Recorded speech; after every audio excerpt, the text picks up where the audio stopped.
By the dawn of the 3rd century BC, two distinct yet interconnected worlds stood poised on the brink of an inevitable collision that would reshape the Mediterranean forever. Rome, having consolidated its grip on central Italy through a combination of military prowess and diplomatic cunning, cast its ambitious gaze southward toward the wealthy Greek colonies of Magna Graecia. Meanwhile, the fragmented Hellenistic world, born from the ashes of Alexander's empire, struggled with internal divisions and shifting alliances that would ultimately provide Rome with the openings it needed to establish dominance over the eastern Mediterranean. The Roman expansion into southern Italy began in earnest during the early decades of the 3rd century, driven by a combination of strategic necessity and opportunistic aggression. The Samnite Wars had demonstrated Rome's capacity to absorb and integrate conquered territories, transforming potential enemies into allies through a sophisticated system of citizenship grants, colonial foundations, and military obligations. This approach proved particularly effective when dealing with the Greek cities of southern Italy, which found themselves caught between the expanding Roman sphere and the persistent threats posed by indigenous Italic peoples. Tarentum, the most powerful of the Greek colonies in southern Italy, exemplified the precarious position of these Hellenistic outposts. Founded by Spartan colonists in the 8th century BC, Tarentum had grown into a prosperous maritime power with extensive trade networks stretching across the Mediterranean. The city's wealth derived primarily from its strategic position, controlling access to the Gulf of Taranto, its fertile agricultural hinterland, and its reputation as a centre of learning and culture. Tarentine coins, featuring the distinctive dolphin rider motif, circulated throughout the Greek world, testament to the city's commercial reach and influence.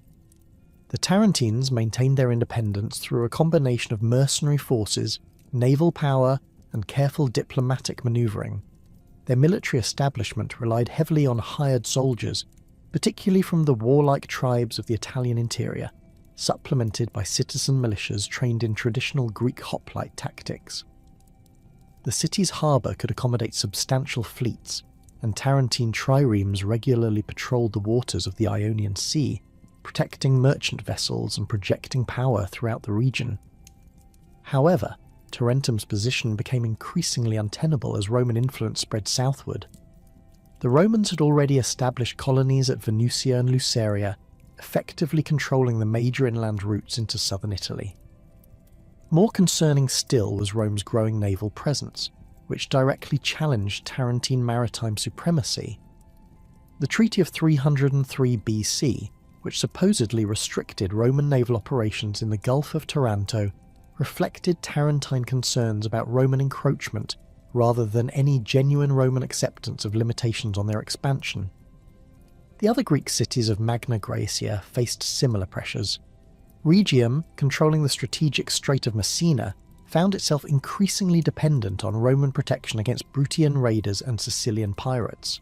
Croton, once home to Pythagoras and renowned for its athletes and philosophers, had declined significantly from its classical peak but remained an important agricultural centre.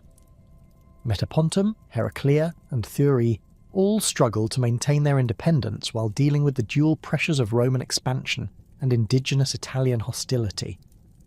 These cities retained many of the characteristics that had defined Greek civilization for centuries. Their agoras bustled with commercial activity, their theatres hosted performances of classical dramas, and their gymnasiums echoed with philosophical debates. Yet beneath this veneer of cultural continuity lay profound weaknesses that would prove fatal when confronted by Roman military efficiency and political pragmatism. The Greek cities remained fundamentally divided, unable to coordinate effective resistance against external threats. Their citizen bodies had often become narrow oligarchies more concerned with preserving their privileges than defending their independence. Simultaneously, Rome's involvement in Sicilian affairs brought it into direct contact with the broader Hellenistic world. The First Punic War had transformed Rome from a primarily land-based Italian power into a Mediterranean naval force capable of projecting strength across substantial distances. The conquest of Sicily provided Rome with its first overseas province, and demonstrated the potential rewards of expansion beyond the Italian peninsula. More importantly, it established Roman presence in waters that had traditionally been dominated by Greek and Carthaginian fleets. Syracuse, under the rule of Hiram II, represented a different model of Greek political organisation. Unlike the declining city-states of Magna Graecia, Syracuse had successfully adapted to the realities of Hellenistic politics by concentrating power in the hands of a capable monarch supported by professional military forces. Hiram's kingdom controlled most of eastern Sicily and maintained extensive diplomatic relationships with the major Hellenistic powers. His decision to ally with Rome during the First Punic War demonstrated the pragmatic calculations that increasingly characterized Greek political leadership in this period. The fragmented political landscape of mainland Greece presented both opportunities and challenges for Roman expansion. The traditional city-state system, which had dominated Greek politics for centuries, was clearly in decline by the 3rd century BC. Athens, once the preeminent naval power in the Aegean, had been reduced to a second-rate state dependent on Ptolemaic subsidies and philosophical prestige. The Athenian fleet, which had once numbered hundreds of triremes, could barely maintain a dozen vessels for coastal patrol duties. The city's famous silver mines at Laurium had been largely exhausted, and its population had declined significantly from classical peaks. Sparta, the other great classical power, faced even more severe problems. The rigid social system that had once made Spartan hoplites the terror of Greece had become a source of fatal weakness. The number of full Spartan citizens had dwindled to fewer than 1,000, making it impossible to maintain the military forces necessary for their independent action. Attempts at reform by kings like Aegeis IV and Cleomenes III would ultimately fail, leaving Sparta as little more than a regional power trading on past glories. Into this vacuum stepped the federal leagues, representing a new form of Greek political organisation adapted to Hellenistic realities. The Achaean League, centred on the cities of the northern Peloponnese, had evolved from a loose religious confederation into an effective military and political alliance. Under leaders like Aretus of Sicyon, the League successfully liberated numerous Peloponnesian cities from Macedonian garrisons and established a federal system that balanced local autonomy with collective security. The Achaean federal structure represented a sophisticated attempt to address the fundamental weakness of the traditional city-state system. Each member city retained control over its internal affairs while contributing troops and resources to common military campaigns. The League's assembly, meeting at regular intervals in different member cities, provided a forum for coordinating policy and resolving disputes. Most importantly, the League maintained a professional military force capable of confronting the armies of the Hellenistic kingdoms on relatively equal terms. The Aetolian League, controlling much of central and western Greece, operated according to different principles but achieved similar results. The Aetolians had traditionally been viewed by other Greeks as semi-barbarian raiders, but by the 3rd century they had developed into a formidable military confederation. Their federal structure was looser than that of the Achaeans, reflecting the mountainous terrain and tribal traditions of their homeland. However, Aetolian military effectiveness was undeniable, particularly in irregular warfare and mountain fighting. Aetolian soldiers were renowned for their individual courage and skill with traditional Greek weapons, but they also adapted readily to new tactical developments. Their light infantry, armed with javelins and small shields, proved particularly effective against the rigid phalanx formations favoured by Macedonian armies.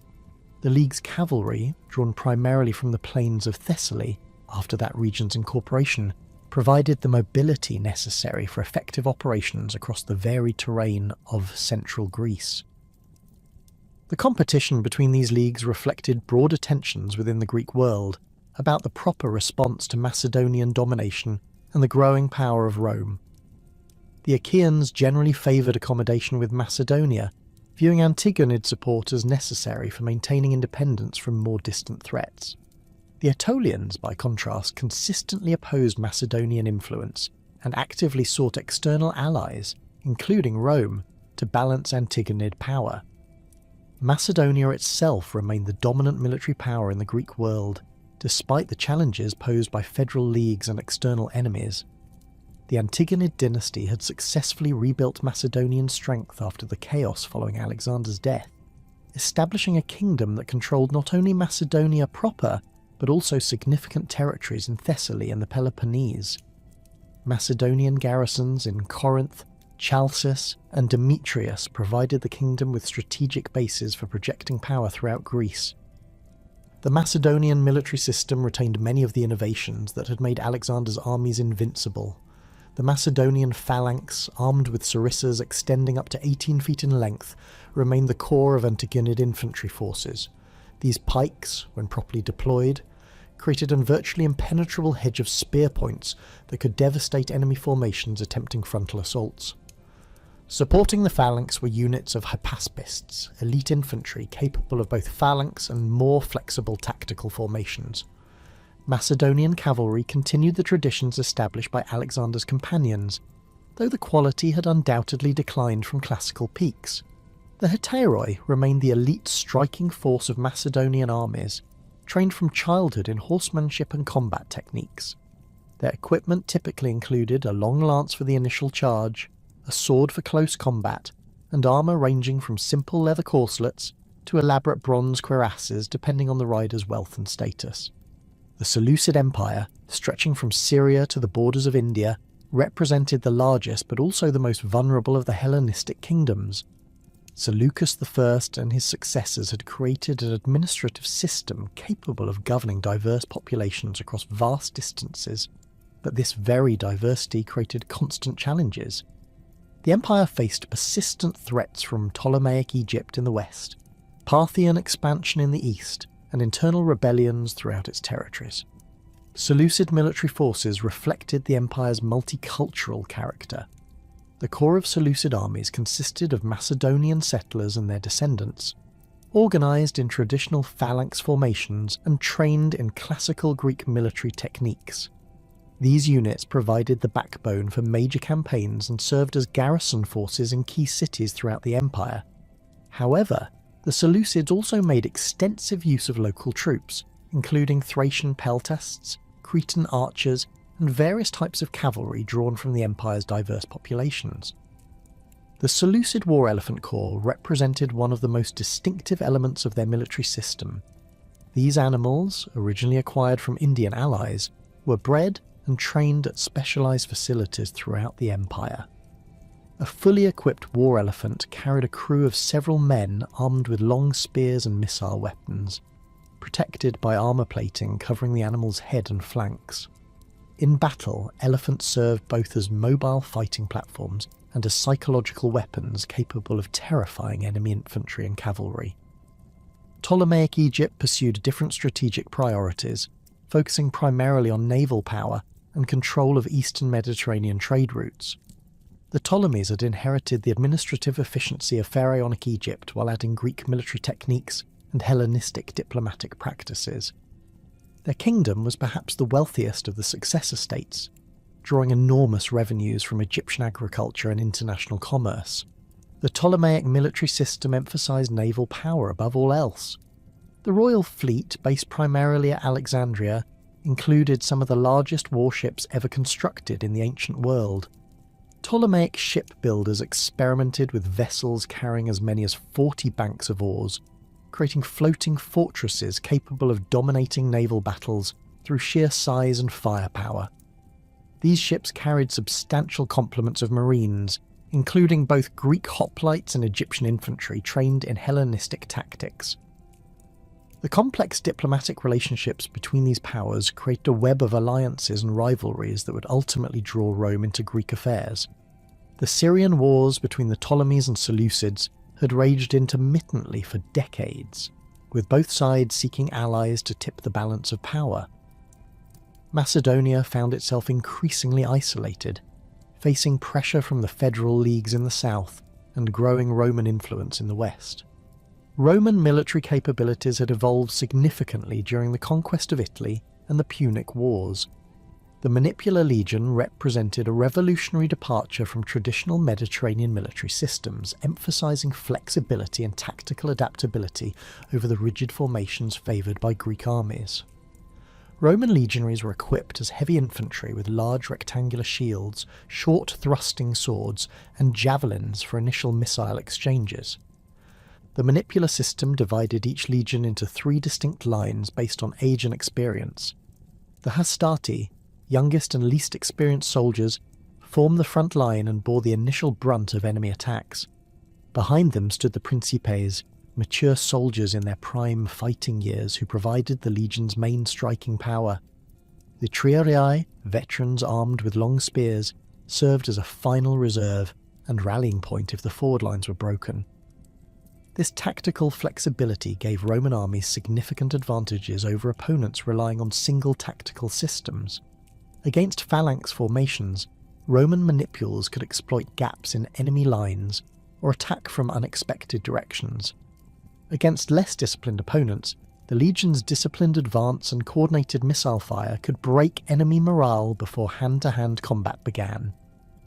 Most importantly, Roman tactical doctrine emphasised adaptation to specific battlefield conditions rather than rigid adherence to predetermined formations. Roman military engineering capabilities had also advanced dramatically during the Italian Wars. Roman armies could construct fortified camps with remarkable speed, creating secure bases for extended operations in hostile territory. Siege techniques, learned from Greek and Carthaginian examples, enabled Roman forces to reduce fortified positions that might otherwise have halted their advance. The Roman military's logistical capabilities, supported by an extensive network of roads and supply depots, allowed sustained operations far from home bases. The Roman alliance system provided additional military advantages that Greek opponents would struggle to match. Rome's Italian allies contributed substantial manpower to Roman military efforts, often providing specialised troops that complemented legionary capabilities. Allied cavalry, drawn primarily from Campanian and other Italian communities, gave Roman armies the mounted forces necessary for effective reconnaissance and pursuit operations. As the 3rd century drew to a close, the stage was set for a confrontation that would determine the future of the Mediterranean world. Rome's expansion had brought it into direct contact with Greek communities that could no longer maintain their independence through traditional means. The fragmented nature of Greek political organisation, while producing innovations like the federal leagues, ultimately prevented effective coordination against external threats. The Hellenistic kingdoms, despite their individual strengths, remained locked in mutual rivalries that Roman diplomacy would skillfully exploit. The military balance, while still favouring individual Greek powers in specific circumstances, was shifting inexorably towards Rome's more adaptable and sustainable military system. The transformation of Rome from an Italian power to a Mediterranean hegemon began not with grand declarations of imperial ambition, but through a series of seemingly modest interventions against Illyrian pirates whose depredations had disrupted Greek commerce for decades. The Illyrian kingdom, stretching along the eastern Adriatic coast from modern-day Albania to Croatia, had evolved from a collection of tribal chieftains into a formidable maritime power under Queen Teuta's aggressive leadership. Her fleets of Liburnian galleys, swift vessels designed specifically for raiding operations, had systematically plundered merchant shipping throughout the Adriatic and Ionian seas, creating a crisis that would ultimately provide Rome with its first pretext for intervention in Greek affairs. The Illyrian naval tradition differed markedly from the heavy warships favoured by major Mediterranean powers. Liburnian vessels typically measured between 60 and 80 feet in length, powered by single banks of oars manned by crews of 30 to 50 men.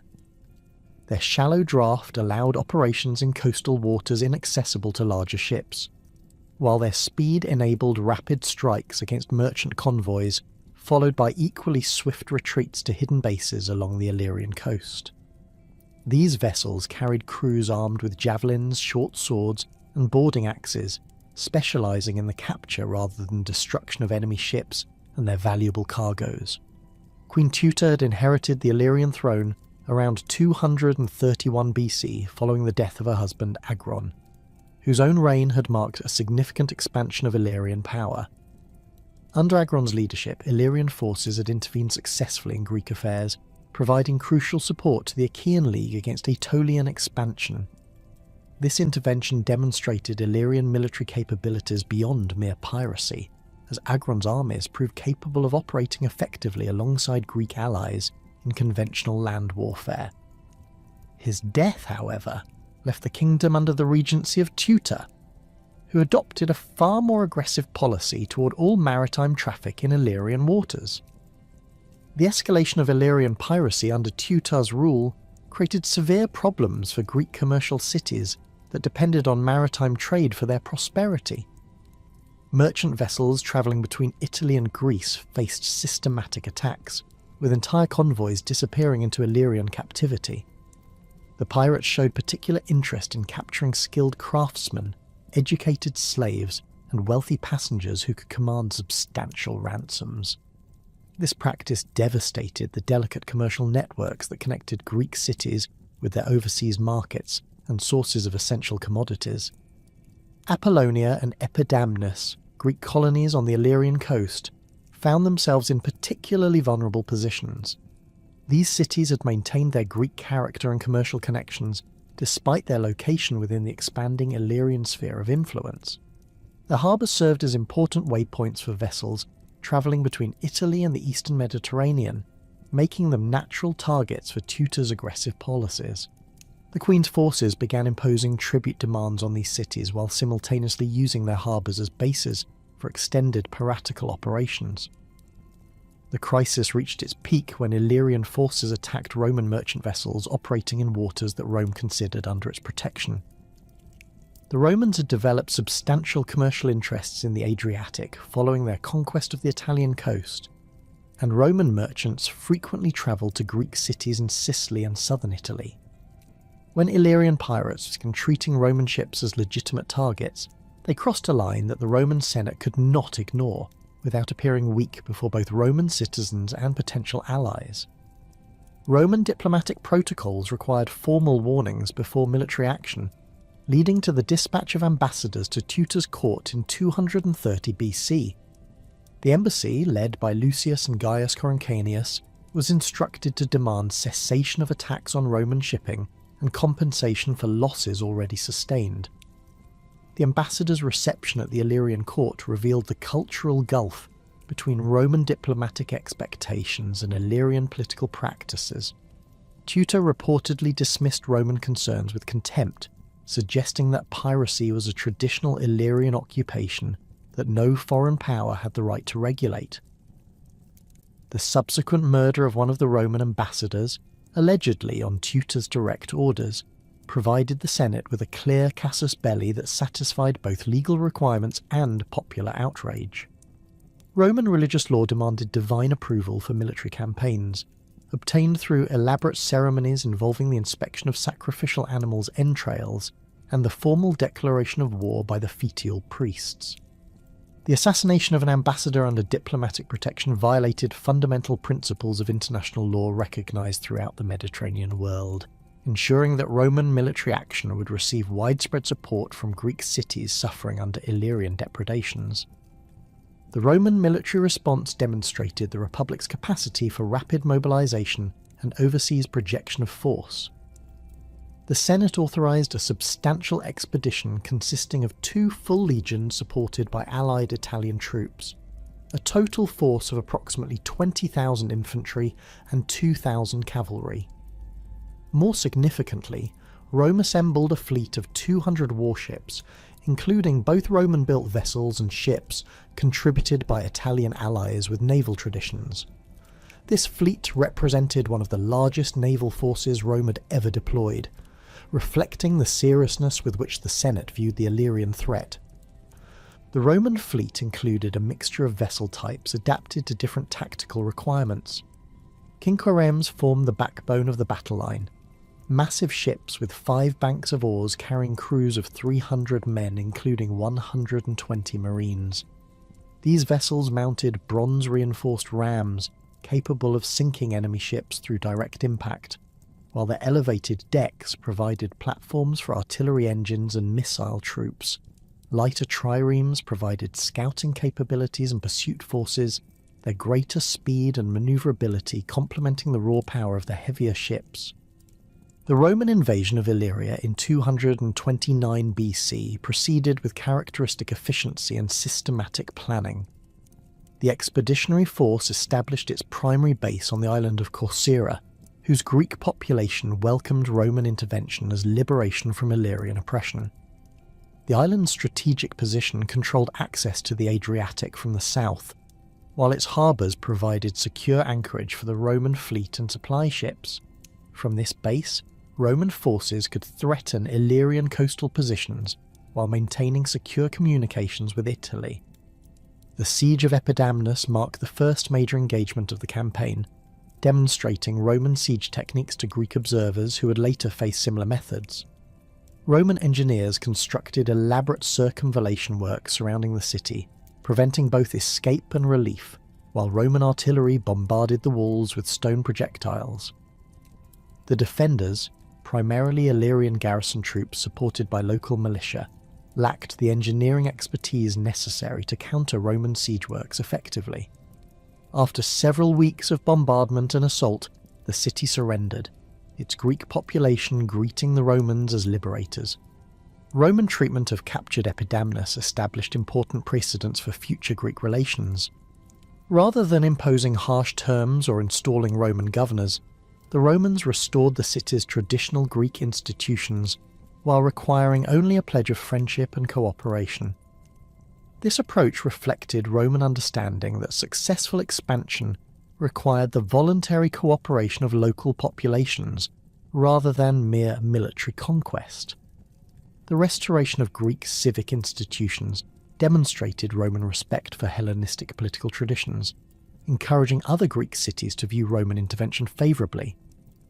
The campaign's success extended beyond mere military victory to encompass sophisticated diplomatic achievements that established Rome as a legitimate participant in Greek political affairs. Representatives from numerous Greek cities travelled to the Roman camp seeking protection and alliance, recognising that Roman military power offered security that their own resources could not provide. The Achaean League, Aetolian League, and various independent cities all established formal relationships with Rome during this period, creating a network of alliances that would prove crucial in subsequent conflicts. Apollonia's submission to Rome illustrated the complex calculations facing Greek cities caught between competing powers.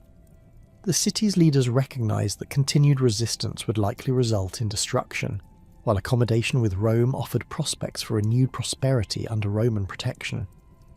The terms negotiated between Apollonia and Rome became a model for subsequent agreements, establishing the principle that Greek cities accepting Roman friendship would retain their internal autonomy while contributing to common defence efforts. The Roman settlement of Illyrian affairs demonstrated sophisticated understanding of regional power dynamics and Greek political expectations. Rather than attempting to govern Illyrian territories directly, Rome established a client kingdom under Demetrius of Pharos, a young Illyrian noble who had supported Roman operations against Teuta. This arrangement satisfied Roman security concerns while avoiding the administrative burdens of direct rule over unfamiliar territories and populations. Demetrius received control over substantial Illyrian territories in exchange for guarantees that piracy would cease and that Illyrian forces would support Roman interests in future conflicts. The treaty terms imposed on Teuta reflected Roman determination to eliminate the piratical threat while establishing clear boundaries for acceptable Illyrian behaviour. The Queen was required to pay substantial indemnities covering Roman losses and campaign expenses, while her naval forces were restricted to a small number of vessels operating under strict limitations. Most significantly, Illyrian ships were prohibited from sailing south of Lycius with more than 2 vessels, effectively ending their capacity for large-scale piratical operations. Greek reactions to Roman intervention revealed the complex political calculations that would characterise Greek-Roman relations throughout the subsequent period. Cities that had suffered most severely from Illyrian piracy particularly those dependent on maritime commerce, welcomed Roman action as a necessary restoration of order and security. Merchants from Athens, Corinth, and the island cities expressed particular gratitude for the elimination of piratical threats that had disrupted their trade networks for years. However, more perceptive Greek observers recognized that Roman intervention represented a fundamental shift in Mediterranean power relationships. The speed and effectiveness of Roman military operations demonstrated capabilities that exceeded those of individual Greek powers, while Roman diplomatic initiatives revealed sophisticated understanding of Greek political dynamics.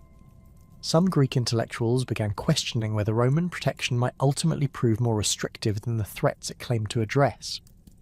The Achaean League's response to Roman intervention illustrated the pragmatic calculations that increasingly dominated Greek politics.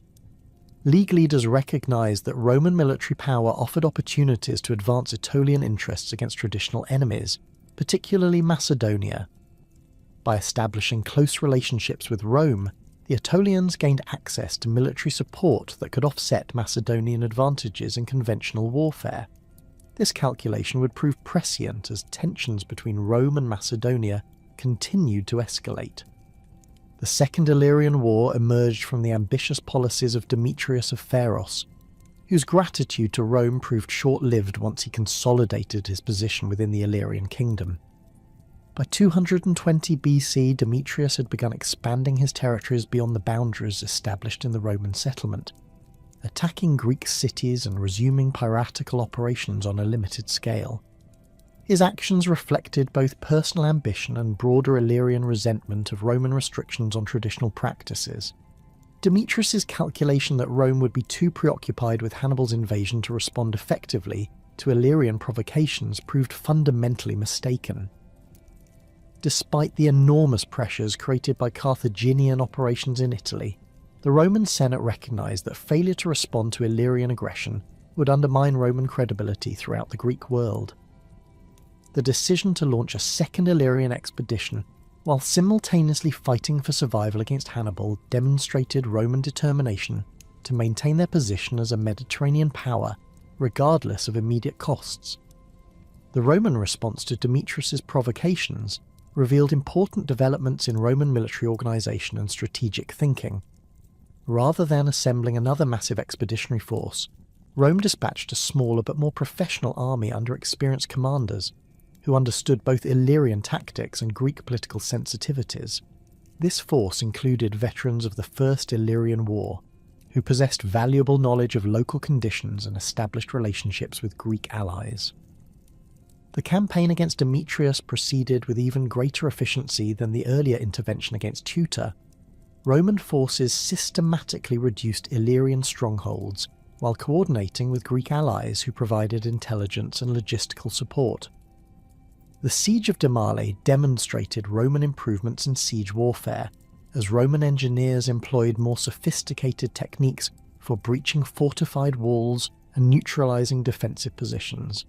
Demetrius's flight to Macedonia following the collapse of his kingdom established a direct connection between Illyrian affairs and broader Greek politics. His reception at the Macedonian court under Philip V created tensions that would ultimately contribute to the outbreak of the First Macedonian War.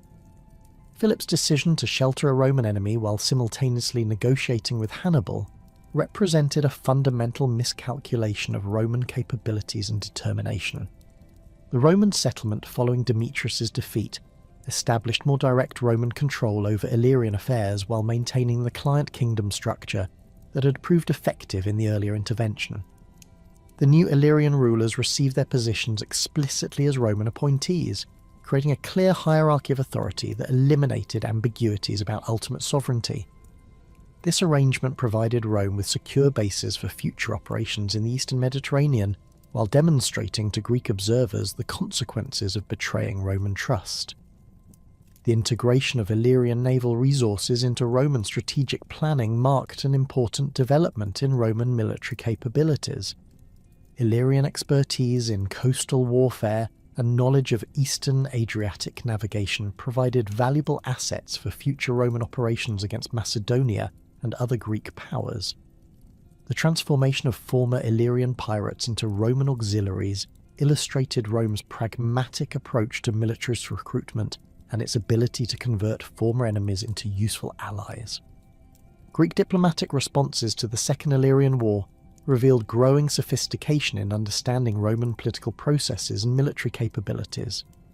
Embassies from various Greek cities travelled to Rome seeking confirmation of existing agreements and negotiation of new arrangements reflecting changed circumstances. These diplomatic exchanges introduced Greek representatives to Roman political institutions and decision-making processes, knowledge that would prove valuable in subsequent negotiations. The Roman establishment of naval supremacy in the Adriatic following the Second Illyrian War fundamentally altered the strategic calculations of every major power in the Eastern Mediterranean. Philip of Macedon, observing Roman military efficiency and growing influence among Greek cities, recognised that the traditional balance of power that had sustained Macedonian hegemony for over a century was rapidly disintegrating. The young king, who had ascended to the throne in 221 BC at barely 17 years of age, possessed both the ambition of his Antigonid predecessors and a keen understanding of the changing political landscape that now included Rome as a major participant in Greek affairs. Philip's initial response to Roman expansion had been cautious accommodation, rather than direct confrontation. The Macedonian court maintained cordial diplomatic relations with Roman representatives, and Philip had even offered mediation services during Roman conflicts with other Greek powers. However, the devastating defeat of Roman forces at Cannae in 216 BC created an entirely new strategic environment that seemed to offer unprecedented opportunities for reversing Roman gains in the Greek world. The near-complete destruction of Roman military power in southern Italy suggested that Rome's eastern commitments might become untenable if additional pressure were applied from Greek allies of Carthage. The intelligence reaching Philip's court in the aftermath of Cannae painted a picture of Roman desperation that proved ultimately misleading but seemed compelling at the time.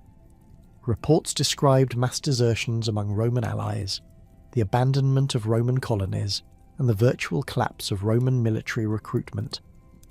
Macedonian agents operating in southern Italy reported that Hannibal's forces controlled most of the countryside while Roman survivors huddled behind city walls, apparently incapable of mounting effective counterattacks. These assessments, while containing elements of truth, failed to appreciate the fundamental resilience of Roman political institutions and the loyalty of most Italian allies to the Roman cause. Philip's decision to establish direct contact with Hannibal represented a calculated gamble based on these intelligence assessments and his own strategic priorities. The Macedonian king recognised that Carthaginian victory in Italy would eliminate Roman capacity for Eastern Mediterranean intervention, while potentially providing Macedonia with a powerful ally for future expansion. The proposed alliance offered mutual benefits: Carthaginian support for Macedonian recovery of territories lost to Rome and Roman allies, while Macedonian naval and military assistance would help Hannibal maintain his position in Italy and potentially expand Carthaginian operations into the Eastern Mediterranean.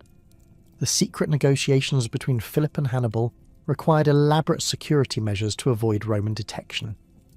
Macedonian envoys travelled through circuitous routes, often disguising their identities as merchants or religious pilgrims to avoid suspicion from Roman allies monitoring major trade routes.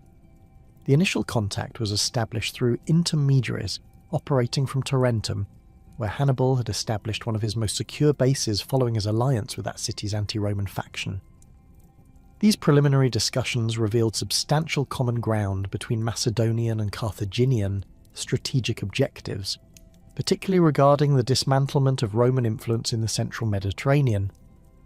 The formal treaty concluded between Philip and Hannibal in 215 BC represented one of the most ambitious attempts at anti-Roman coalition building in the ancient world. The agreement specified that Macedonia would provide naval support for Carthaginian operations while opening a second front against Roman allies in the eastern Mediterranean. In exchange, Carthage would support Macedonian territorial claims in Illyria and provide military assistance for operations against Roman client states in Greece. The treaty also included provisions for coordinated diplomatic efforts to recruit additional allies from among Rome's enemies and disaffected subjects. The strategic logic underlying this alliance reflected sophisticated understanding of Roman vulnerabilities and strengths. Both Philip and Hannibal recognised that Rome's power ultimately depended on the loyalty of Italian allies who provided the manpower necessary for sustained military operations.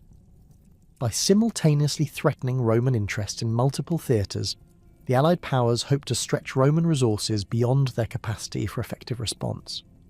The alliance also aimed to demonstrate Roman weakness to wavering allies, potentially triggering a cascade of defections that would leave Rome isolated and vulnerable.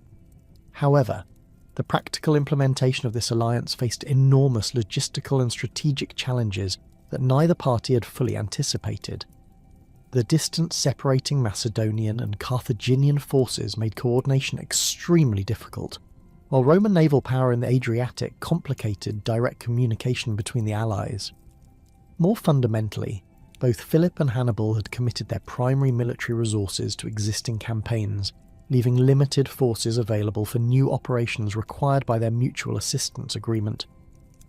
Philip's initial military operations in support of the Carthaginian alliance focused on the recovery of Illyrian territories lost to Rome during the previous decade. Macedonian forces, supported by a substantial fleet of traditional Greek warships, launched coordinated attacks against Roman client rulers and their territories along the eastern Adriatic coast. These operations achieved significant initial success, as Roman naval forces were largely committed to supporting operations against Hannibal in Italy and could not provide adequate protection for their Illyrian allies. The siege of Apollonia marked Philip's most ambitious attempt to reverse Roman gains in Illyria. The city's strategic position controlling access to the interior of the Balkans made it a crucial objective for any power seeking to dominate the eastern Adriatic. Philip's forces employed traditional Macedonian siege techniques, including the construction of elaborate earthworks and the deployment of torsion artillery for bombardment of the city's walls. The siege also demonstrated Macedonian naval capabilities, as Philip's fleet established a blockade preventing Roman relief efforts while supporting land operations with supplies and reinforcements. The defenders of Apollonia, primarily Greek citizens supported by a small Roman garrison, faced overwhelming odds but possessed several crucial advantages.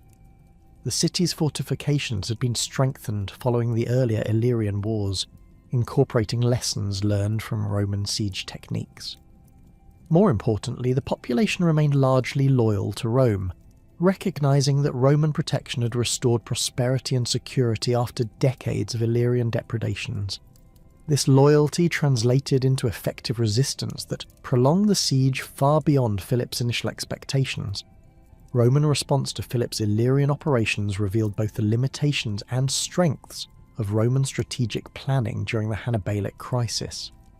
The Senate could not spare significant forces from the Italian theatre, where Hannibal's continued presence posed an existential threat to Roman survival. However, Roman commanders demonstrated remarkable strategic flexibility by developing alternative approaches to the Macedonian threat that maximized available resources while minimizing direct military commitments. The Roman decision to seek Greek allies as a counterweight to Macedonian power represented a fundamental shift in Roman diplomatic strategy. Previous Roman involvement in Greek affairs had been largely reactive, responding to specific crises or threats rather than pursuing systematic alliance building.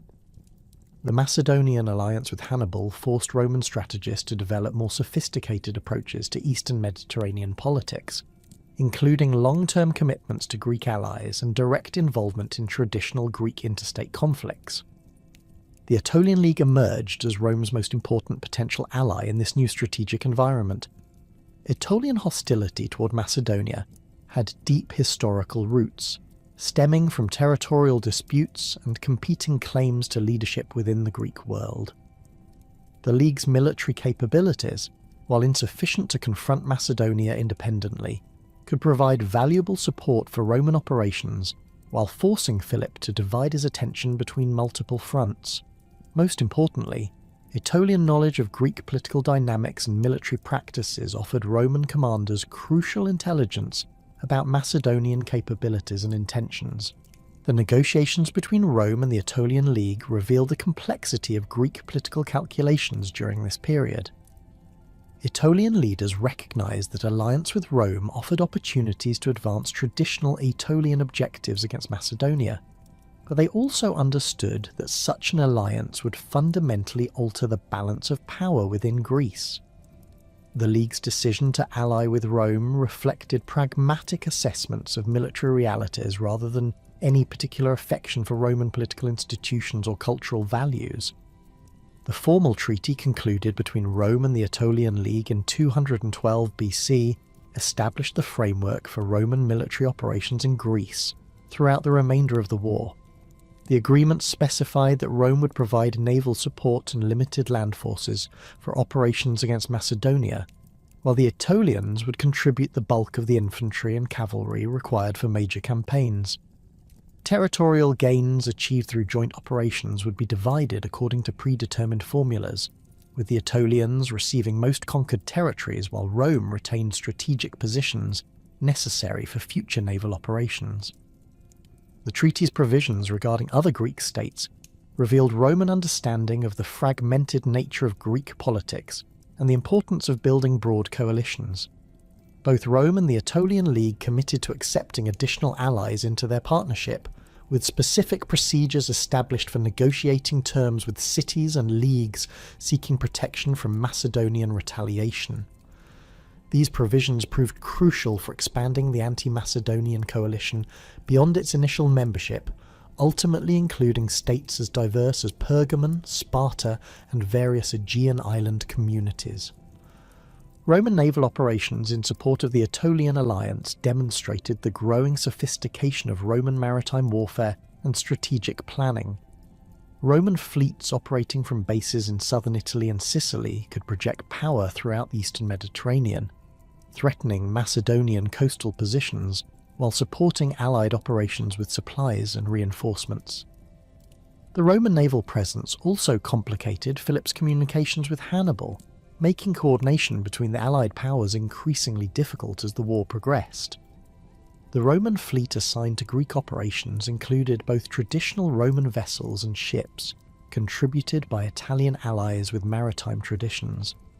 The naval force was commanded by experienced officers who had gained valuable experience during the Punic Wars, bringing to Greek waters tactical innovations developed through combat against Carthaginian fleets.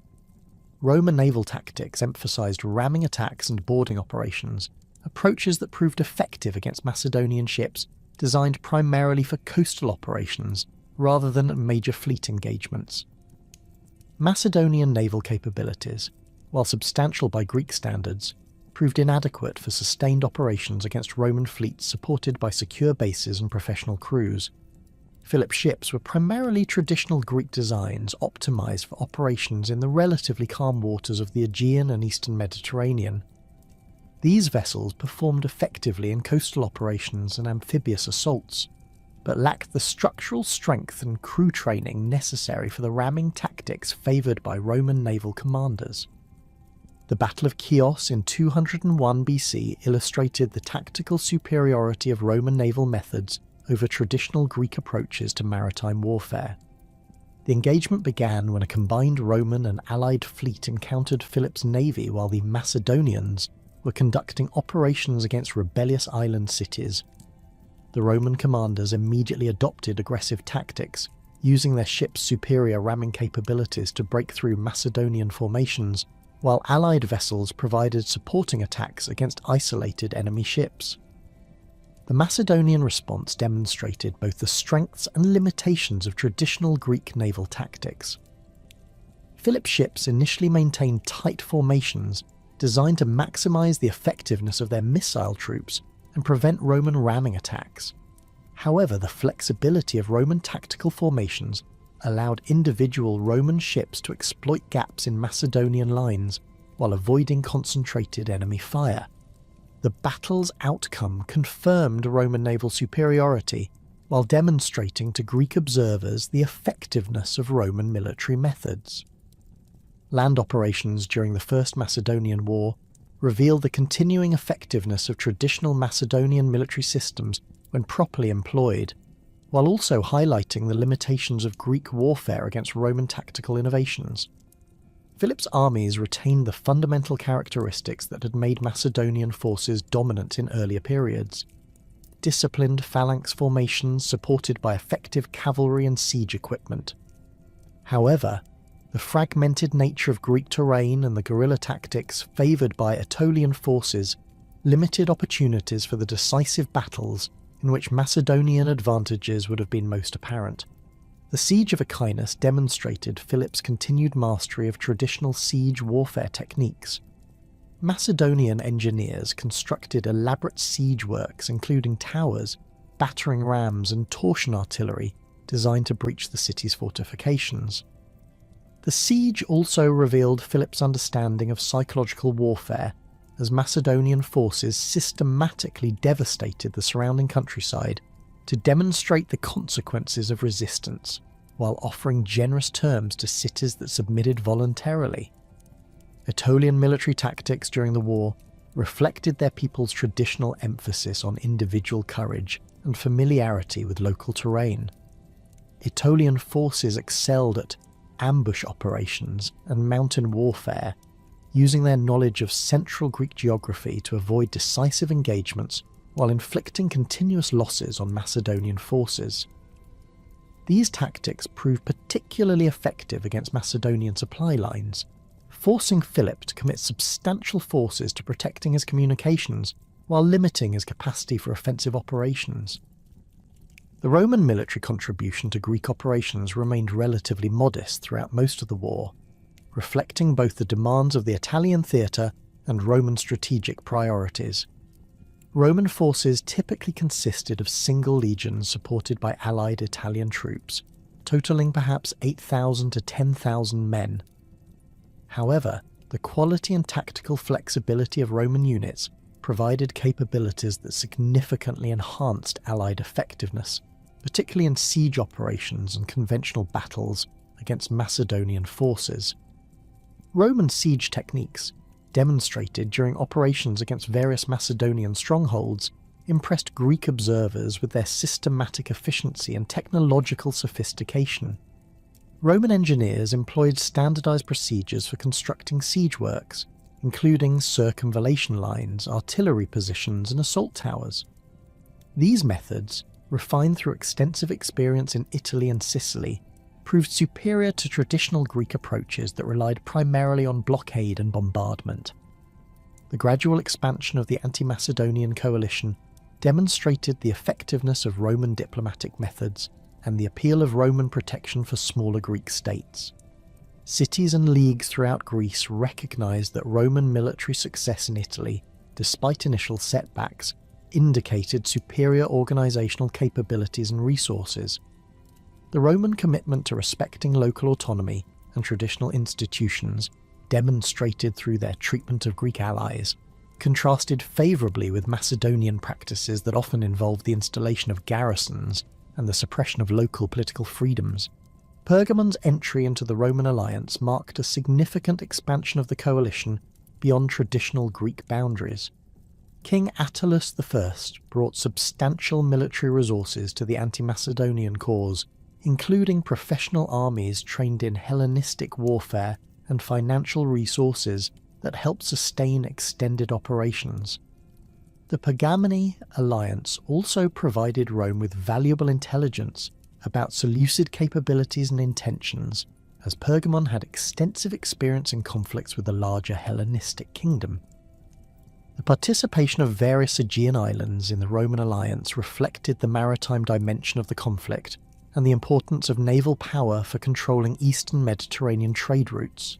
Islands like Rhodes and Crete provided bases for Roman naval operations, while contributing specialised forces, particularly skilled archers and naval personnel, to the common cause.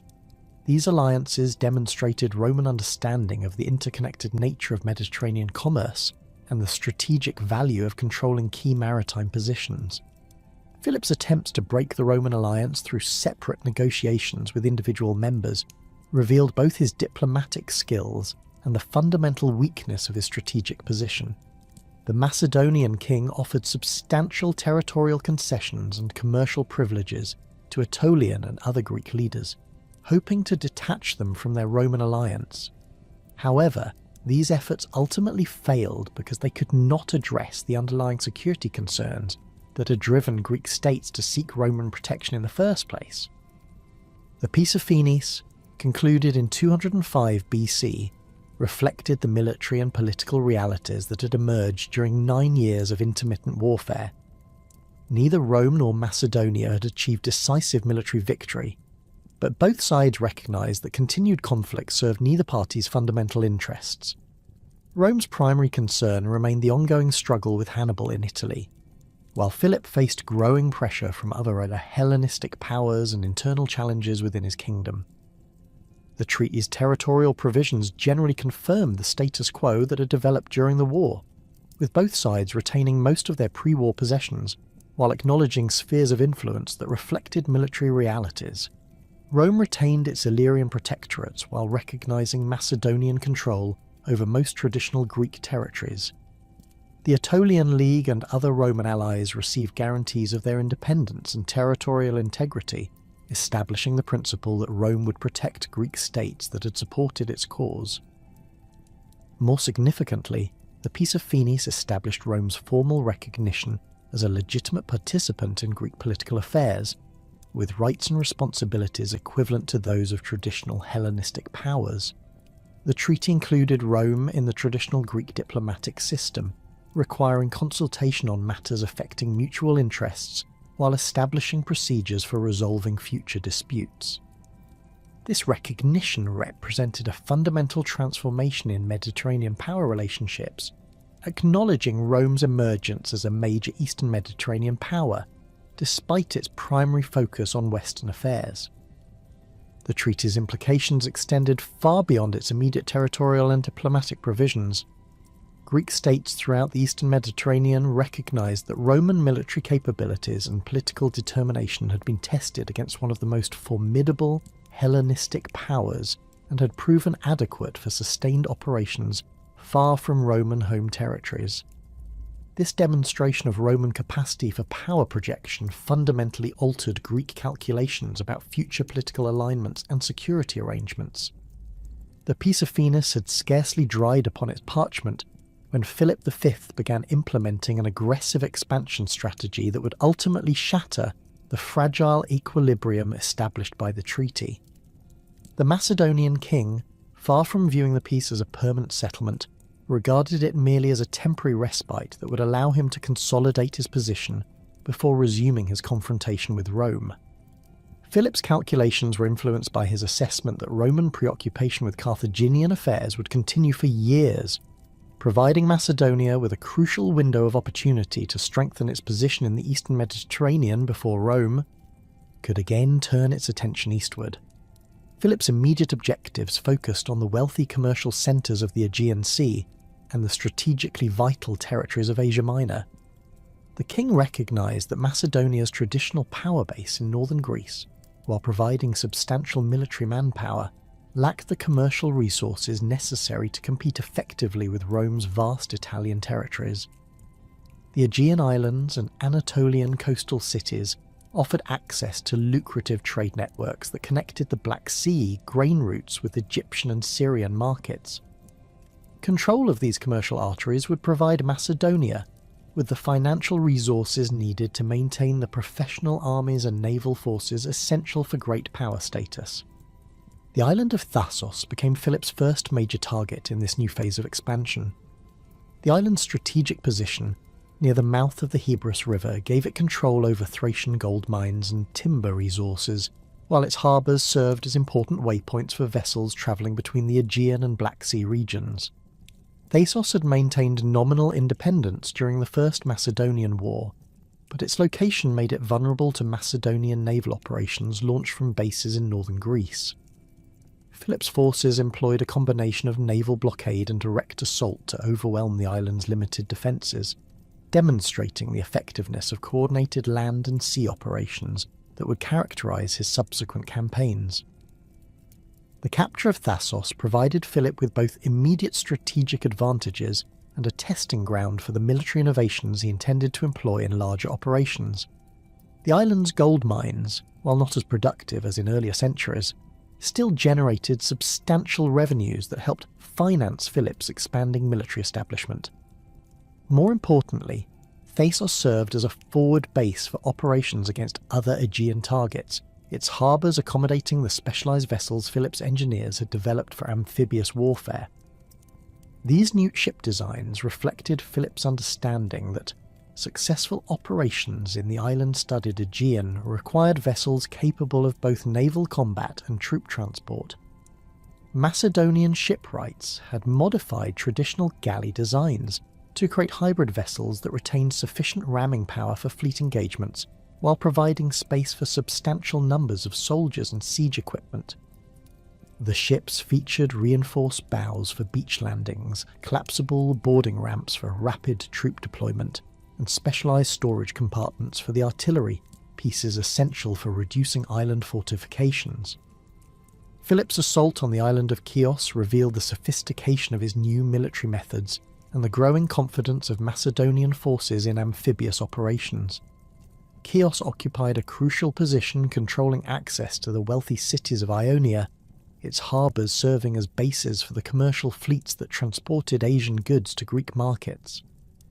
The island's substantial population and strong fortifications made it a formidable target, requiring careful planning and coordination between naval and land forces. The Macedonian approach to Chios demonstrated Philip's mastery of combined operations. Macedonian fleets established naval supremacy in the waters surrounding the island, while simultaneously landing substantial forces at multiple points along the coastline. These landing forces, equipped with portable siege engines and supported by naval artillery, systematically reduced the outlying fortifications that protected the island's main cities. The coordination required for these operations exceeded anything previously attempted in Greek warfare, reflecting the professional competence that Philip had developed in his officer corps during years of continuous campaigning. The siege of the city of Chios itself showcased the technological innovations that Philip's engineers had developed for island warfare. Macedonian forces constructed floating bridges that allowed the transfer of heavy siege equipment from ships to shore positions, while specialised artillery vessels provided covering fire for assault operations. The defenders, primarily citizen militias supported by mercenary forces, lacked both the equipment and training necessary to counter these sophisticated techniques. After several weeks of intensive bombardment and repeated assaults, the city surrendered, its population facing the choice between destruction and submission to Macedonian rule. Philip's treatment of conquered territories revealed his understanding of the economic foundations of military power and the importance of maintaining productive capacity in occupied regions. Rather than imposing punitive measures that would reduce the economic value of his conquests, Philip generally maintained existing commercial and administrative structures, while installing Macedonian governors responsible for ensuring loyalty and collecting tribute. This approach maximised the financial benefits of conquest while minimising the administrative burdens that might have diverted resources from military operations. The systematic nature of Philip's Aegean expansion soon brought him into direct conflict with Rhodes, the preeminent naval power of the eastern Mediterranean. Rhodes had maintained its independence through a combination of naval strength, commercial wealth, and careful diplomatic balancing between the major Hellenistic powers. The Rhodan fleet, consisting of over 100 warships, including some of the most advanced vessels in the Mediterranean, represented a formidable obstacle to Philip's ambitions for Aegean dominance. Rhodian naval capabilities had been developed through centuries of experience in protecting the island's far-flung commercial interests. Rhodian ships incorporated the latest innovations in hull design and rigging systems, achieving speeds that exceeded those of traditional Greek vessels, while maintaining the structural strength necessary for ramming attacks. The crews of these ships included professional sailors and marines whose training emphasised both individual skill and coordinated fleet manoeuvres. Rhodian naval tactics stressed mobility and precision, using superior seamanship to exploit weaknesses in enemy formations while avoiding direct confrontations that might favour larger but less manoeuvrable opponents. The escalating conflict between Macedonia and Rhodes attracted the attention of other major powers throughout the eastern Mediterranean. Pergamon, under King Attalus I, had particular reasons for concern about Philip's expansion, as Macedonian control of the Aegean would threaten Pergamene access to Greek markets and potentially isolate the kingdom from its traditional allies. Attalus had spent decades building Pergamon into a major regional power through careful military reforms and diplomatic initiatives, and Philip's aggressive expansion threatened to undermine these achievements.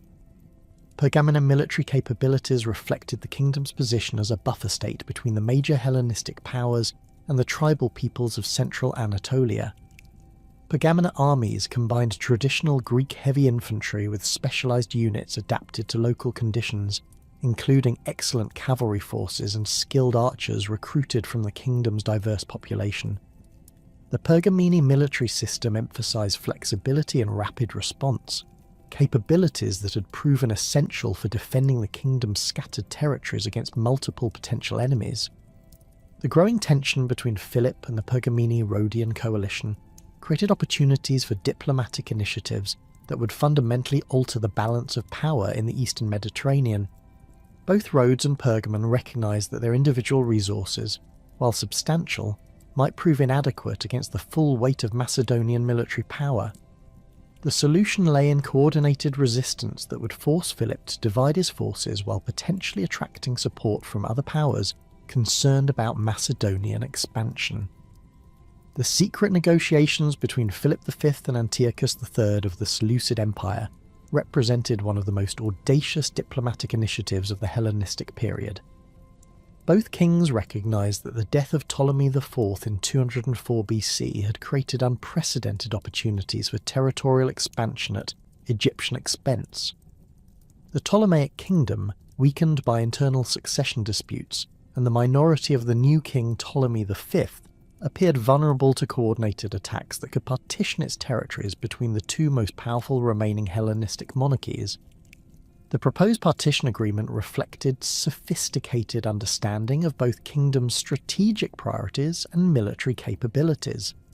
Philip would receive Ptolemaic territories in the Aegean and Asia Minor, regions that would complement his existing Macedonian power base while providing access to the commercial networks he needed for financial resources.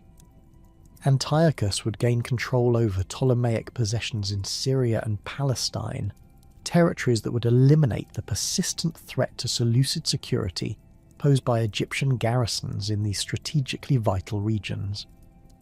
The military implications of this alliance were staggering. Combined Macedonian and Seleucid forces would vastly outnumber anything the Ptolemaic kingdom could deploy, while the coordination of attacks from multiple directions would prevent effective Egyptian defensive measures. The Seleucid Empire could deploy armies numbering in the tens of thousands, including the famous War Elephant Corps and diverse cavalry forces recruited from throughout the empire's vast territories. These forces, when combined with Philip's experienced infantry and naval capabilities, would create military pressure that few powers could withstand. However, the practical implementation of this ambitious scheme faced enormous challenges that neither king had fully anticipated. The distances separating Macedonian and Seleucid territories made coordination extremely difficult, while both kingdoms faced internal pressures that limited their capacity for sustained foreign operations. More significantly, the proposed partition threatened to upset the delicate balance of power that had maintained relative stability in the eastern Mediterranean for generations. Ptolemaic Egypt, despite its internal difficulties, retained substantial military capabilities and diplomatic resources that could complicate the execution of any partition scheme. The Ptolemaic navy, based primarily at Alexandria, remained one of the most formidable fleets in the Mediterranean, capable of disrupting seaborne communications between Macedonia and the Seleucid Empire. Egyptian wealth, accumulated through centuries of control over Eastern Mediterranean trade, provided resources for hiring mercenary forces and purchasing diplomatic support from other powers threatened by Macedonian and Seleucid expansion. The intelligence networks that connected the various Hellenistic courts ensured that rumours of the Philip-Antiochus agreement reached other major powers well before any military operations could begin. Rhodes and Pergamon, already concerned about Philip's Aegean expansion, recognised that successful implementation of the partition scheme would leave them isolated and vulnerable to future Macedonian aggression. The prospect of Macedonia controlling both sides of the Aegean while allied with the Seleucid Empire posed an existential threat to the independence of smaller Greek states throughout the region. Egyptian diplomatic initiatives launched in response to intelligence about the proposed partition demonstrated the continued effectiveness of Ptolemaic foreign policy despite the kingdom's internal difficulties. Egyptian ambassadors travelled throughout the Greek world, offering financial subsidies and military support to any power willing to oppose Macedonian and Seleucid expansion.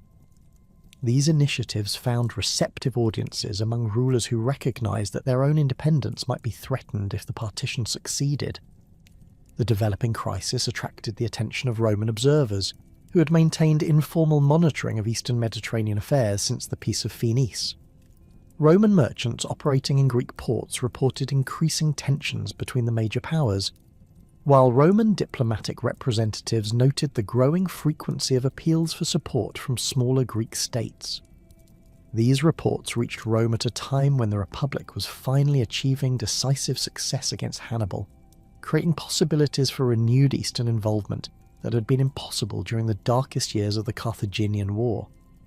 The Roman Senate's initial response to reports of Eastern Mediterranean tensions reflected both caution and growing confidence in Roman military capabilities.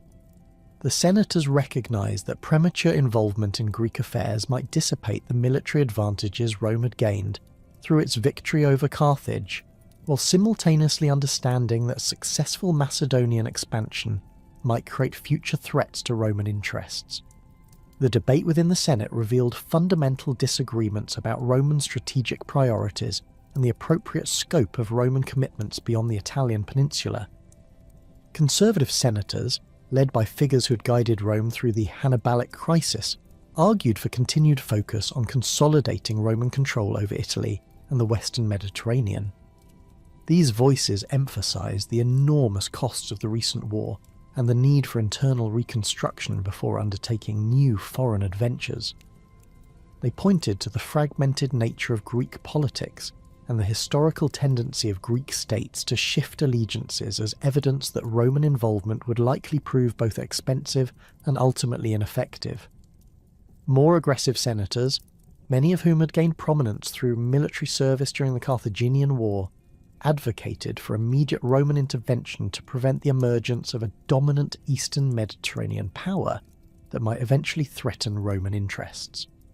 These advocates emphasised Rome's demonstrated military superiority over Macedonian forces during the First Macedonian War, and argued that early intervention would prove less costly than allowing Philip to consolidate his expanded territories before acting. The arrival of formal embassies from Rhodes and Pergamon in 201 BC transformed the Senate's deliberations from abstract strategic discussions into concrete decisions about immediate military commitments.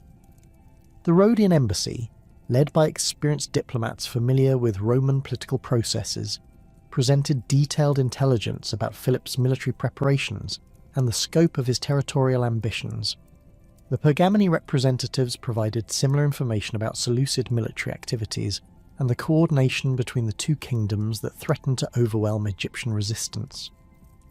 These embassies employed sophisticated arguments designed to appeal to Roman strategic interests, rather than mere sympathy for Greek independence. The ambassadors emphasised that Macedonian control over Aegean trade routes would threaten Roman commercial interests, while Seleucid expansion into Egyptian territories might eventually bring a hostile power into contact with Roman allies in the Western Mediterranean. The diplomatic presentations included detailed maps showing the strategic implications of proposed territorial changes and financial projections demonstrating the economic consequences for Roman merchants operating in affected regions. The Roman decision-making process revealed the increasing sophistication of Roman strategic thinking and the growing influence of military professionals in determining foreign policy. Consular commanders who had served in the Eastern Mediterranean during the First Macedonian War provided detailed assessments of Macedonian military capabilities and the feasibility of renewed Roman operations in Greek waters. These military evaluations generally supported intervention, emphasising that Roman tactical advantages over Macedonian forces remained decisive and that early action would prevent Philip from consolidating his recent gains.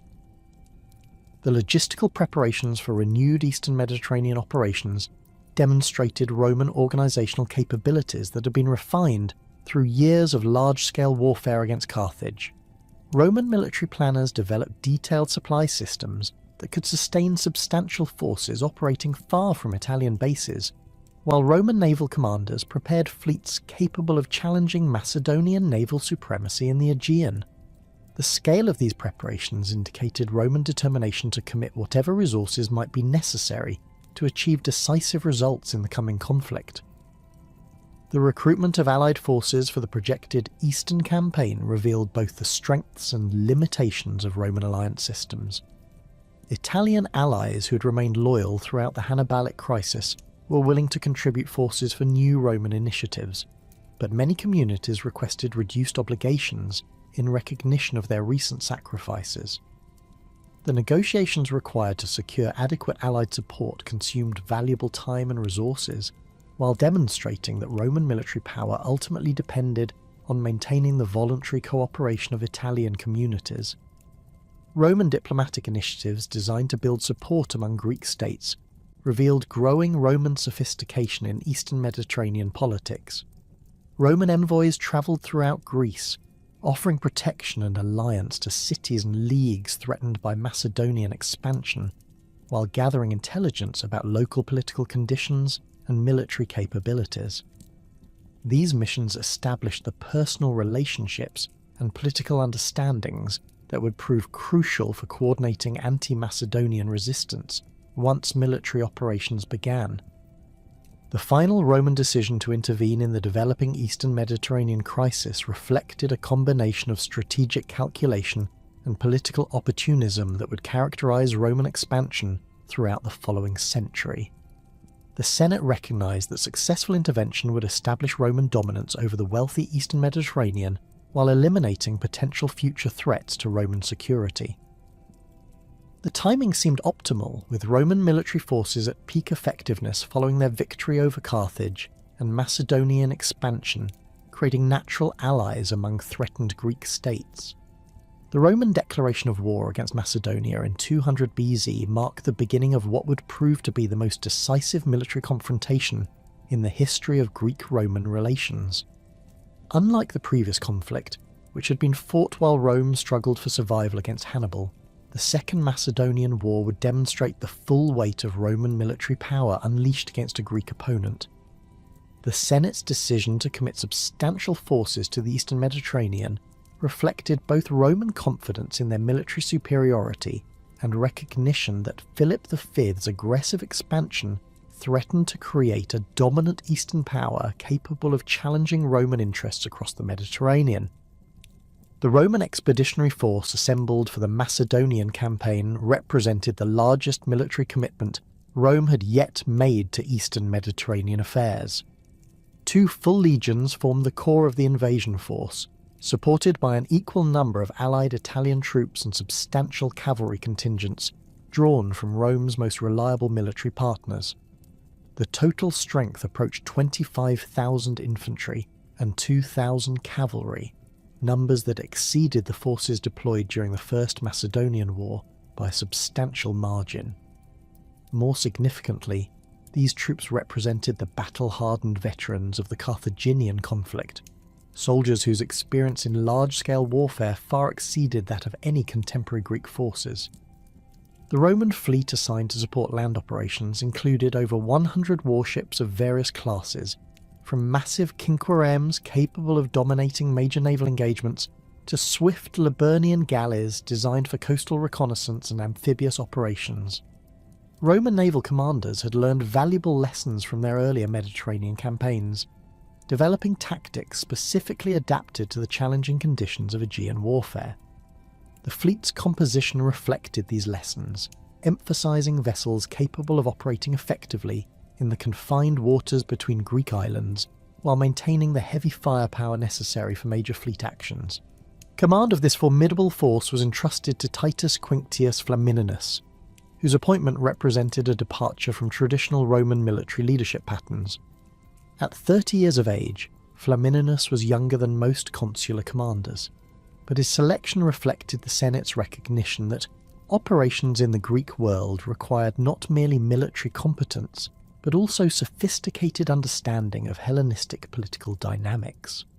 Flamininus had spent considerable time studying Greek culture and language, capabilities that would prove crucial for managing the complex alliance relationships essential to Roman success.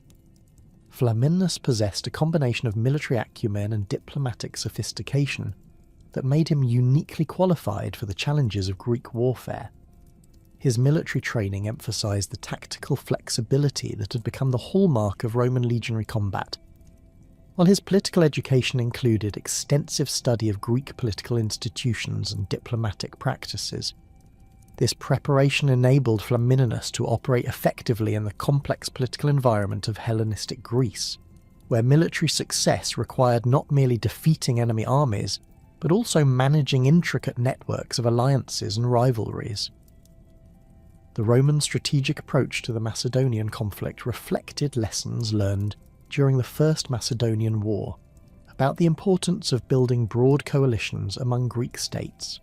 Rather than attempting to confront Macedonia with purely Roman forces, Flamininus implemented a comprehensive diplomatic strategy designed to isolate Philip while maximising the military resources available for anti-Macedonian operations. This approach required careful attention to the specific concerns and interests of potential Greek allies, many of whom had complex historical relationships with both Macedonia and each other. The Achaean League, Rome's primary ally during the previous Macedonian conflict, initially proved reluctant to resume hostilities against Philip. Aetolian leaders had suffered significant losses during the earlier war and questioned whether Roman commitment to Greek affairs would prove more reliable than it had previously. The League's hesitation reflected broader Greek skepticism about Roman intentions and concerns that renewed warfare would primarily benefit Romain rather than Greek interests. Flamininus recognised that overcoming these concerns required demonstrating both Roman military effectiveness and genuine commitment to Greek political autonomy. The Roman commander's diplomatic initiatives among Greek states revealed sophisticated understanding of the political dynamics that had traditionally governed inter-Greek relations. Rather than simply offering military protection in exchange for alliance, Flamininus presented detailed proposals for post-war political arrangements that addressed the specific concerns of individual Greek communities. These negotiations required extensive knowledge of local political traditions and territorial disputes, information that Flamininus had acquired through careful study and consultation with Greek advisors familiar with regional conditions. The siege of Abydos provided Philip with an opportunity to demonstrate Macedonian military capabilities before the arrival of substantial Roman forces. The city's strategic position controlling access to the Hellespont made it a crucial objective for any power seeking to dominate eastern Mediterranean trade routes. Philip's forces employed sophisticated siege techniques, including the construction of elaborate earthworks and the deployment of torsion artillery capable of breaching the city's formidable walls. The siege also revealed Philip's understanding of psychological warfare, as Macedonian forces systematically devastated the surrounding countryside to demonstrate the consequences of resistance. The defenders of Abydos, primarily Greek citizens supported by Pergamene reinforcements, conducted a defence that became legendary throughout the Greek world for its determination and sacrifice. The city's population, recognising that surrender would likely result in enslavement or massacre, chose to continue resistance even when the military situation became hopeless. The final assault on the city revealed both the effectiveness of Macedonian siege methods and the desperate courage that Greek resistance could inspire when faced with existential threats. Philip's treatment of captured Abydos demonstrated the harsh realities of Hellenistic warfare and the consequences of opposing Macedonian expansion. The surviving population was sold into slavery, while the city's fortifications were systematically demolished to prevent future use as a base for anti-Macedonian operations. This brutal conclusion to the siege served Philip's strategic objectives by discouraging resistance from other cities, but it also provided Roman propaganda with powerful examples of Macedonian tyranny that could be used to justify intervention and encourage Greek support for Roman operations. The arrival of Roman forces in Greek waters fundamentally altered the strategic balance throughout the Eastern Mediterranean. Roman naval superiority, established through systematic operations against Macedonian coastal positions, enabled Flamininus to project military power throughout the Aegean, while simultaneously protecting the supply lines essential for sustained operations far from Italian bases. The Roman fleet's capacity for rapid movement between widely separated theatres allowed coordinated operations that stretched Macedonian resources beyond their capacity for effective response. Roman amphibious capabilities, refined through years of Mediterranean warfare, proved particularly effective against Macedonian coastal defences. Roman forces could establish secure beachheads at virtually any point along the Greek coastline, forcing Philip to defend enormous stretches of territory with limited resources. These operations demonstrated Roman tactical innovations that combined traditional legionary combat methods with specialised techniques developed for island and coastal warfare. The coordination required for successful amphibious operations exceeded anything previously seen in Greek military practice, reflecting the professional competence that Roman commanders had developed through extensive campaign experience. The Battle of Autolobus marked the first major land engagement between Roman and Macedonian forces during the Second Macedonian War, providing both armies with opportunities to assess their opponents' capabilities and tactical methods. The engagement began when Roman reconnaissance forces encountered a substantial Macedonian army while conducting operations in the mountainous terrain of northern Greece. The battle's outcome would influence strategic planning for both sides throughout the remainder of the campaign. Roman tactical deployment at Autolobus demonstrated the flexibility that had become characteristic of legionary combat methods. Flamininus positioned his forces to take advantage of the broken terrain that limited the effectiveness of Macedonian phalanx formations, while maximising opportunities for the individual initiative that Roman training emphasised. The Roman battle line consisted of 3 distinct echelons, each capable of independent action while maintaining coordination with adjacent units. This formation allowed Roman commanders to respond rapidly to changing battlefield conditions while maintaining sufficient reserves for exploitation of tactical opportunities. The Macedonian army at Autolobus retained the fundamental characteristics that had made Philip's forces effective in previous campaigns. The phalanx formation, armed with sarissas extending up to 18 feet in length, created a virtually impenetrable barrier when properly deployed on suitable terrain. Supporting the phalanx were units of hypaspists, elite infantry trained for both conventional phalanx combat and more flexible tactical roles. Macedonian cavalry, while less numerous than in Alexander's time, remained a formidable force capable of decisive action when properly coordinated with infantry operations. The initial phases of the battle revealed both the strengths and limitations of traditional Macedonian tactical methods when confronted by Roman legionary flexibility. The Macedonian phalanx advanced in perfect formation, its sarissa points creating a hedge of steel that seemed capable of overwhelming any opposition. However, the broken terrain prevented the phalanx from maintaining the tight formations essential for maximum effectiveness, creating gaps that Roman manipular tactics were specifically designed to exploit. Roman maniples, operating as semi-independent tactical units, infiltrated the spaces between Macedonian phalanx blocks while maintaining coordination with adjacent Roman formations. This tactical approach allowed Roman soldiers to engage Macedonian phalangites from angles where the long sarissas became liabilities rather than advantages. The Roman short swords and large shields proved ideal for close quarters combat in the confined spaces created by broken terrain, while Macedonian equipment designed for formal battle lines became unwieldy and ineffective.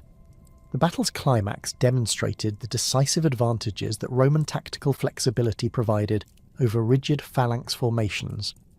As Macedonian units became increasingly disordered by the difficult terrain and Roman infiltration tactics, their capacity for coordinated resistance collapsed. Individual phalanx blocks found themselves isolated and surrounded, unable to provide mutual support or execute the coordinated maneuvers essential for phalanx effectiveness. The Roman victory at Autolobus was complete, with Macedonian casualties far exceeding Roman losses, while substantial numbers of Philip's best troops were captured or dispersed. The strategic implications of Autolobus extended far beyond the immediate tactical results. Greek observers throughout the eastern Mediterranean recognized that Roman military methods had proven decisively superior to traditional Macedonian tactics under conditions that favoured neither side particularly. This demonstration of Roman tactical superiority encouraged wavering Greek states to join the Roman alliance, while simultaneously undermining confidence in Macedonian military invincibility that had sustained Philip's expansion for years. Philip's response to the defeated Autolobus revealed both his strategic acumen and the limitations of his position. The Macedonian king recognized that continued reliance on traditional phalanx tactics would likely result in additional defeats, but his military system lacked the flexibility necessary for rapid adaptation to Roman methods. Philip's attempts to modify Macedonian tactical procedures achieved limited success, as his soldiers lacked the individual training and initiative that made Roman manipular tactics effective. The Roman alliance system expanded significantly following the victory at Autolobus, as Greek states throughout the region recognized that Roman military superiority made alliance with Rome the most practical means of ensuring security. The Achaean League, previously neutral in the Roman-Macedonian conflict, formally joined the Roman coalition after extensive negotiations that addressed Achaean concerns about post-war political arrangements. This alliance provided Rome with access to the military resources of the Peloponnese, while simultaneously denying these resources to Macedonia. Flamininus's diplomatic management of the expanding Roman alliance demonstrated sophisticated understanding of Greek political psychology and the importance of respecting local traditions and autonomy. Rather than imposing uniform alliance terms on all Greek partners, the Roman commander negotiated individual agreements that reflected the specific circumstances and concerns of each allied state. This approach required extensive knowledge of local political conditions and historical relationships, but it produced a coalition that remained stable throughout the remainder of the war. The siege of Elatea provided Philip with an opportunity to demonstrate that Macedonian forces remained formidable opponents when operating under favourable conditions. The city's strategic position controlling access to central Greece made it a crucial objective for both sides, while its strong fortifications and determined garrison promised a lengthy and costly siege operation. Philip's conduct of the siege revealed his continued mastery of traditional siege warfare techniques, while also demonstrating the limitations these methods faced when confronted by Roman engineering capabilities. Macedonian siege operations at Elatea employed the full range of techniques that had made Philip's forces effective in previous campaigns. Macedonian engineers constructed elaborate earthworks designed to bring siege engines within effective range of the city's walls, while torsion artillery provided continuous bombardment intended to breach defensive positions. The siege also demonstrated Macedonian understanding of logistics, as Philip's forces maintained adequate supplies despite operating in hostile territory far from their primary bases. The Roman relief of Elatea showcased the tactical innovations that Flamininus had developed for operations in the mountainous terrain of central Greece. Roman forces approached the besieged city through difficult mountain passes that Macedonian scouts had deemed impassable for large military formations. This approach required careful coordination between infantry and engineering units, as Roman soldiers had to construct temporary bridges and roadways while maintaining defensive formations against potential Macedonian attacks. The battle for Elatea's relief demonstrated Roman tactical superiority in mountain warfare, an environment where traditional phalanx formations faced severe disadvantages. Roman manipular organisation allowed individual units to operate effectively on broken terrain while maintaining communication and coordination with adjacent formations. The Romans' emphasis on individual soldier initiative proved particularly valuable in mountain combat, where rapid adaptation to changing conditions often determined tactical success or failure. Philip's withdrawal from Elatea marked a turning point in the Second Macedonian War, as the Macedonian king recognised that his forces could no longer compete effectively with Roman armies in conventional engagements.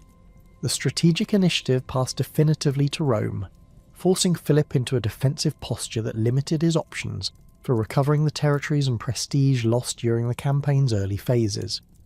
This shift in strategic momentum encouraged additional Greek states to join the Roman alliance, while simultaneously undermining morale within Philip's remaining forces. The approach to the decisive Battle of Cynocephali began with extensive manoeuvring as both armies sought advantageous positions for the coming engagement.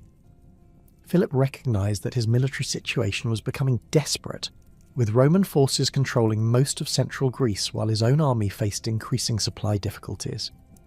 The Macedonian king needed a decisive victory to restore his strategic position, but he also understood that defeat would likely end Macedonian resistance and leave his kingdom at Roman mercy.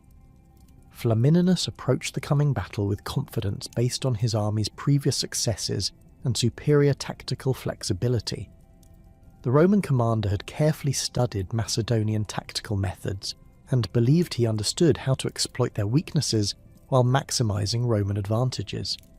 However, Flamininus also recognised that Philip remained a formidable opponent whose desperation might lead to tactical innovations that could surprise Roman forces unprepared for unexpected Macedonian approaches.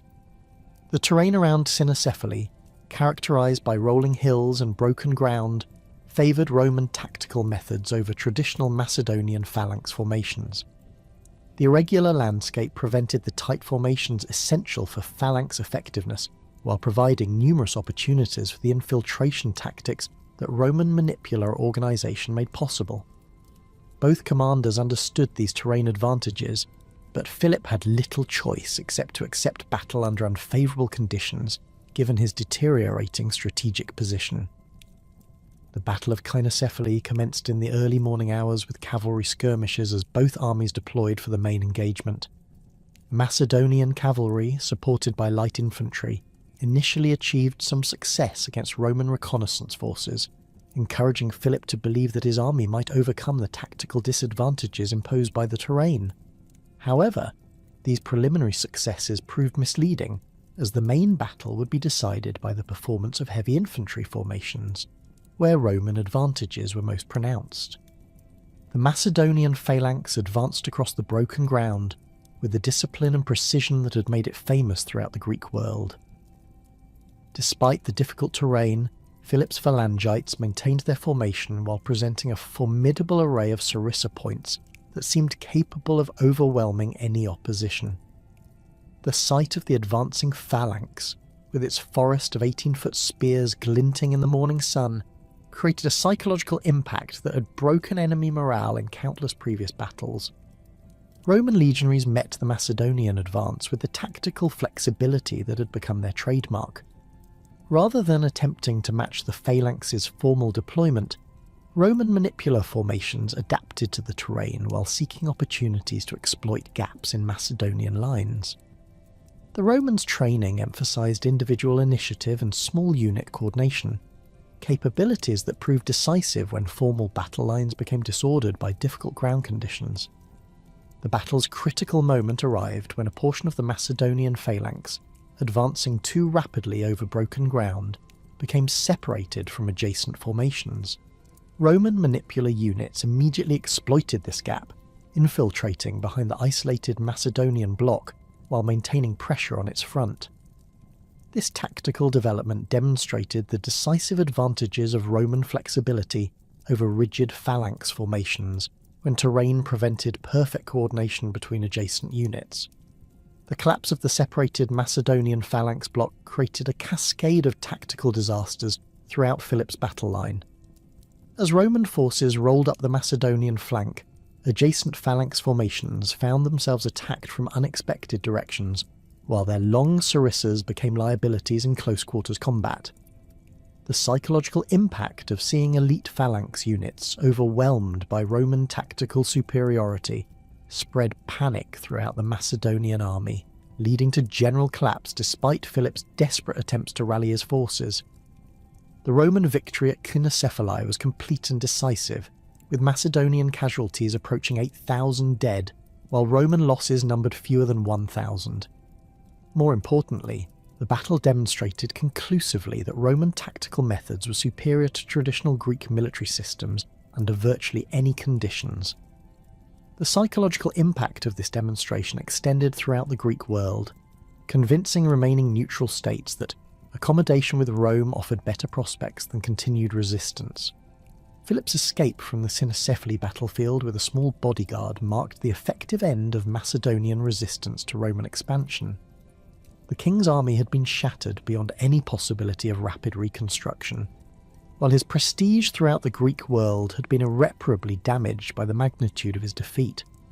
The strategic consequences of Cynocephalae extended far beyond the immediate military results, establishing Roman dominance over the eastern Mediterranean while eliminating Macedonia as a great power capable of challenging Roman interests.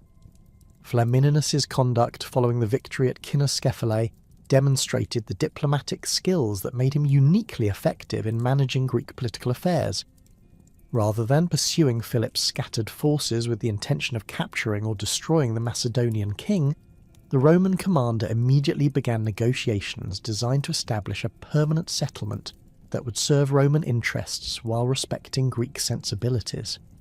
This approach reflected Roman understanding that lasting control over Greek territories required political arrangements that commanded local support rather than mere military occupation. The terms ultimately imposed on Macedonia reflected both Roman strategic objectives and Flamininus's sophisticated understanding of Greek political dynamics. Philip retained his throne and control over Macedonia proper, but he was required to surrender all territories outside traditional Macedonian boundaries. The Macedonian fleet was reduced to 5 vessels, effectively eliminating Macedonia's capacity for naval operations, while Philip's army was limited to numbers sufficient only for defending Macedonia against barbarian incursions from the north. The financial indemnity imposed on Macedonia, totaling 1,000 talents payable over 10 years, served multiple Roman objectives. The payments would prevent Philip from accumulating the resources necessary for military reconstruction, while simultaneously providing Rome with substantial revenues for financing future Eastern Mediterranean operations. The indemnity structure, with larger payments required in early years, ensured that Macedonia would remain financially constrained during the period when Philip might otherwise attempt to rebuild his military capabilities. The aftermath of Cynocephalae created a unique opportunity for Roman diplomacy to demonstrate principles that would fundamentally reshape Greek perceptions of Roman rule. Flamininus understood that the manner in which Rome treated its defeated enemies and liberated allies would establish precedents affecting all future Roman relationships in the Eastern Mediterranean. The Roman commander's approach reflected both pragmatic political calculations and a genuine appreciation for Greek cultural achievements that distinguished Roman policy from the crude exploitation typically associated with military conquest. The most dramatic manifestation of this new Roman approach came at the Isthmian Games of 196 BC, where Flamininus orchestrated one of the most politically significant announcements in ancient Mediterranean history. The games, held every 2 years at Corinth in honour of Poseidon, traditionally attracted representatives from throughout the Greek world, making them an ideal venue for proclamations intended to reach the broadest possible Greek audience. The festival's religious significance and cultural prestige ensured that any major announcement made during the Games would carry weight far beyond its immediate political implications. Flamininus's preparations for the Isthmian proclamation revealed meticulous attention to both symbolic details and practical considerations. The Roman commander had spent months consulting with Greek advisors about appropriate protocols and ceremonial procedures, recognizing that cultural sensitivity would be crucial for the announcement's reception. Roman heralds practiced their Greek pronunciation under the guidance of native speakers, while the proclamation's text underwent multiple revisions to ensure that its language conveyed precisely the intended meaning, without ambiguity or unintended offence. The physical setting for the proclamation was carefully orchestrated to maximise both its immediate impact and its symbolic significance. The announcement took place in the stadium where athletic competitions normally occurred, with temporary platforms constructed to accommodate the large crowds expected for such an unprecedented event. Roman officials wore togas rather than military uniforms, emphasising the civilian and diplomatic nature of the proceedings, rather than Rome's military dominance. Greek religious ceremonies preceded the political announcement, demonstrating Roman respect for traditional Hellenic customs and divine authority. When Flamininus rose to address the assembled crowd, the stadium fell into complete silence as thousands of Greeks strained to hear words that would determine their political future. The Roman commander's opening phrases followed traditional Greek diplomatic formulas, acknowledging the god's favour and expressing respect for the assembled representatives of Hellenic civilization.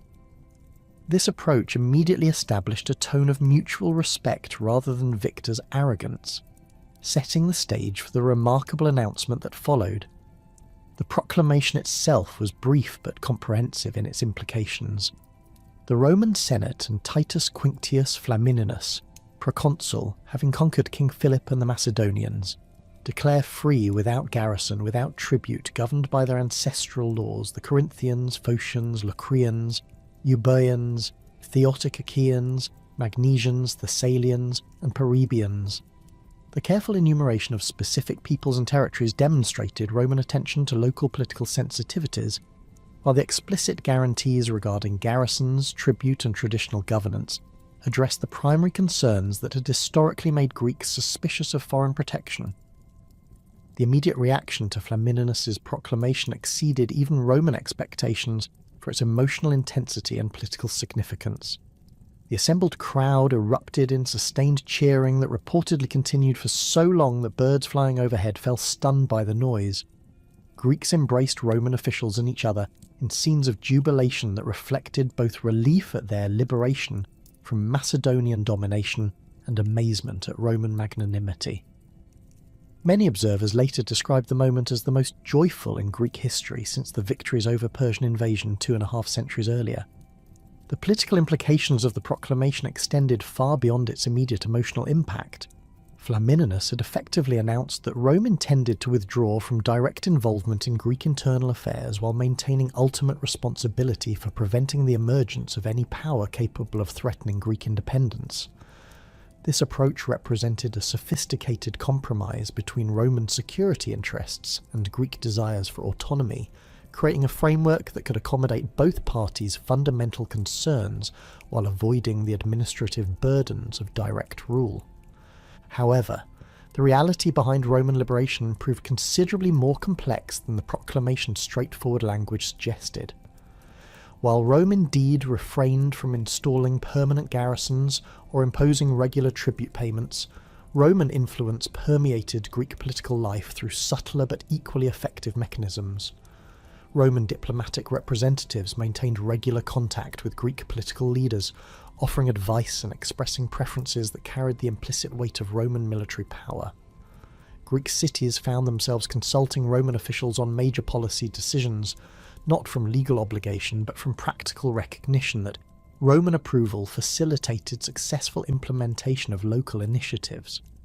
The establishment of Roman clientage relationships throughout Greece created networks of personal loyalty that proved more durable and effective than formal imperial administration. Prominent Greeks who had supported Roman operations during the Macedonian Wars received recognition and preferential treatment that enhanced their positions within their home communities. These individuals naturally advocated policies that aligned with Roman interests, creating indigenous support for Roman preferences without requiring direct Roman intervention in local political processes. Roman control over key strategic positions provided additional mechanisms for maintaining influence without obvious domination. While Rome avoided permanent garrisons in major Greek cities, Roman forces retained control of crucial fortifications like Corinth, Chalcis, and Demetrius. These positions, euphemistically described as temporary security measures, gave Rome the capacity to intervene rapidly in Greek affairs whenever circumstances required. The psychological impact of knowing that Roman troops could appear quickly anywhere in Greece proved as effective as permanent occupation for discouraging anti-Roman activities. The economic dimensions of Roman liberation created dependencies that reinforced political relationships established through diplomatic channels. Roman merchants gained preferential access to Greek markets, while Greek commercial activities increasingly required Roman approval for operations in territories under Roman influence. The indemnities imposed on Macedonia and other defeated enemies provided Rome with substantial financial resources that could be used to reward cooperative Greek states, while punishing those that proved troublesome. These economic relationships created vested interests in maintaining good relations with Rome that extended throughout Greek commercial networks. Greek reactions to Roman liberation reveal the complex calculations that characterized Hellenic political thinking during this transitional period. Cities that had suffered most severely under Macedonian domination, particularly those that had experienced direct military occupation or economic exploitation, genuinely welcomed Roman intervention as restoration of their traditional freedoms. The removal of Macedonian garrisons and the restoration of local political institutions represented tangible improvements in their daily lives that generated authentic gratitude towards Roman liberators. More sophisticated Greek observers recognized that Roman liberation represented a fundamental transformation in Mediterranean power relationships rather than simple restoration of previous conditions. These analysts understood that Greek independence now existed within a framework of Roman hegemony that limited the scope of truly autonomous action while providing security against external threats. The practical implications of this arrangement remained unclear, but perceptive Greeks realized that their political future would be determined largely by Roman strategic considerations rather than purely Greek interests. The responses of different Greek political factions reflected varying assessments of Roman intentions and capabilities. Democratic elements within many cities welcomed Roman liberation as an opportunity to restore popular government after years of oligarchic rule imposed or supported by Macedonia. These groups viewed Roman protection as essential for preventing the return of pro-Macedonian aristocrats who might attempt to regain power through alliance with external enemies. Their support for Roman policies reflected both ideological preferences and practical calculations about maintaining their political positions. Aristocratic factions that had previously collaborated with Macedonia faced more difficult adjustments to the new political environment. While some aristocrats had supported Rome during the recent war, others found themselves suspected of continued loyalty to Philip or other anti-Roman forces. These individuals needed to demonstrate their commitment to the new order through conspicuous support for Roman initiatives, often adopting more pro-Roman positions than their personal preferences might have dictated. The necessity of proving their loyalty created additional sources of indigenous support for Roman policies. The federal leagues faced particular challenges in adapting to Roman liberation as their traditional roles as counterweights to Macedonian power became less relevant in the new strategic environment. The Achaean League, Rome's primary ally during the Macedonian Wars, expected substantial territorial rewards for their support, but found Roman generosity more limited than they had anticipated. Aetolian disappointment with Roman territorial settlements created tensions that would influence future Greek-Roman relations, demonstrating that even Rome's closest allies harboured reservations about Roman dominance.